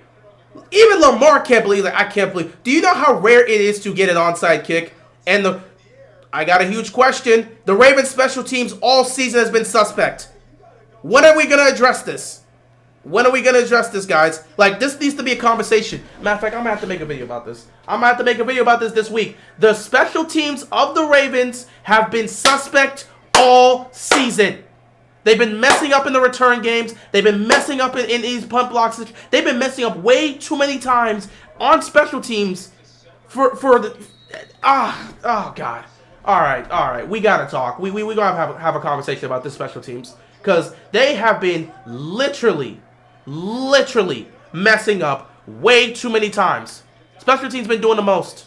Special teams has literally been doing the most. Ravens special team grade right now is D midterm grade. I'm serious. The special teams cost us against the Colts. They cost us that game against the Colts because of the mistakes that were made on the special teams literally cost us the game. Now we're in a situation where all you got to do is catch a football. We're up 10 with a minute left. They have no timeouts. Just catch the ball, go down, and we can all go home. Instead, now they have a chance to try and score and make this even closer. The special teams have been bad all season. This is a problem. Arizona recovering the onside kick. I'm not surprised. Dude, the special teams have been terrible all season. It's been terrible all season. Special teams is supposed to be Harbaugh's specialty. This is a Harbaugh problem. I don't even think he's managing it anymore. I don't think he's managing it at all. Tucker's been bad. I wouldn't say Tucker's been bad. He's been off on 50-plus yard kicks. Anything below 50, he's been kicking. Even the extra points, the field goals below 50, he's been getting. But he's missed a couple 50-yarders, and he's missed some of the 60-yarders. So, you know, Tucker has been off in some cases, but I'm not worried. It's Tucker. So I'm just looking at this right now, and I'm just saying, Harbaugh, if you're not the one managing special teams right now, it's time for you to start doing that. Because this is getting ridiculous. The special teams unit should not be looking this poorly. They should not be playing this poorly. We should not be seeing nonsense like this. It should not be happening, bro. 33 seconds left. Just gonna float it. Nothing there. 29 seconds left. Literally shouldn't be dealing with this. This game should be over, yet here we are in some stupid situation because the Ravens don't get the onside kick. Whether they kick the field goal now, they're going to do that. This is the right decision. Make it a one-score game, and then try for another onside kick. Trainer from 42 yards. Dead center. Try to cut it to 7. Get another onside kick. Wide, but a flag. What the hell? They missed the kick, but they're gonna get. It was a penalty on them. All-star offense, number 95. 5-yard penalty. Aye. 5 yards back. Aye. That clock was stopped. So Aye. Dude, chill. Every team has bad games. What are you referring to? 42-47. Wait, Spooky, what are you referring to in terms of bad games? What are you referring to? if it was a point of mine being made, I don't know what you mean, like, every team has bad games. What are you referring to? Operation clean. Raiders kick. He barely made the kick, but he made it. And just like that, a game that's not supposed to be close is close. I don't know what the point spread was here, but for people that were betting the point spread, I don't know what they bet. I don't know what the point spread was in this game. But they're looking at the Ravens sideways because you're costing people money by giving up unnecessary points. This is just ridiculous. For no reason. Special teams. I'm serious. It's time to talk to Harbaugh about this. I do not know if Harbaugh is managing special teams the way he was in the past. If he's managing it, we got to talk about him because he's doing a poor job. If he's not managing it, it's time for him to step up and start managing it because this cannot continue to happen. Wait a minute. That was Aguilar? What? Aguilar was out there trying to recover the onside kick? You trusted Aguilar with that one? Oh my goodness. And he's back out there again. Oh, they're gonna kick it to him again. They're gonna kick it to him again. Please just get it this time, bro. Why is he out there? Oh, he got it this time. Oh my goodness. They said let's go right back to Aguilar because he messed up the first time. He's like, nah, bro, I'm gonna get it well this time. Wow, Aguilar, that was that really shouldn't happen. Even in the games where we're supposed to be relaxing, we can't even like chill out. Raider delivered one onside kick. That one's still not a bad kick. Aguilar gets in and secures a Ravens win. Got a little close for comfort at the end, but Baltimore kneeled down away. All right, take the kneel down. Let's go home. And just like that, ladies and gentlemen, the Ravens are 6-2. First place in the AFC North. It wasn't a perfect day for the Ravens in terms of what you wanted to happen in the AFC North. But honestly, it's the best possible scenario. If there was any team that could have afforded to win a game that we would have been fine with, it's Cincinnati. Obviously, we would have preferred Cincinnati to lose. But now, you know, them winning just showcases that they're back. We're now 6-2. Pittsburgh's 4-3. Cleveland's 4-3. Cincy's 4-3. Meanwhile, Seattle's now first place in the NFC West at 5-2. San Francisco drops to second place at 5-3. We'll see how that goes. But Baltimore has that lead against them. Oh, boy. Anyway, guys, I'm going to call it a day. I appreciate you stopping by. Ravens get the win. They're 6-2.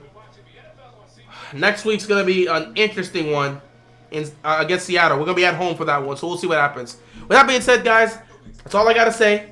Appreciate you. No, I'm not doing Sunday Night Football. Simple, don't even try me. You know I'm not doing Sunday Night Football. You know I'm not doing Sunday Night Football. Don't even try me. You know I'm not doing Sunday Night Football. No, I'm not about. If Justin Fields was playing, by all means, but he's not. I'm not doing Sunday Night Football. I'll talk to you guys later. With that being said, that's all I've got, and I'm out of here, man.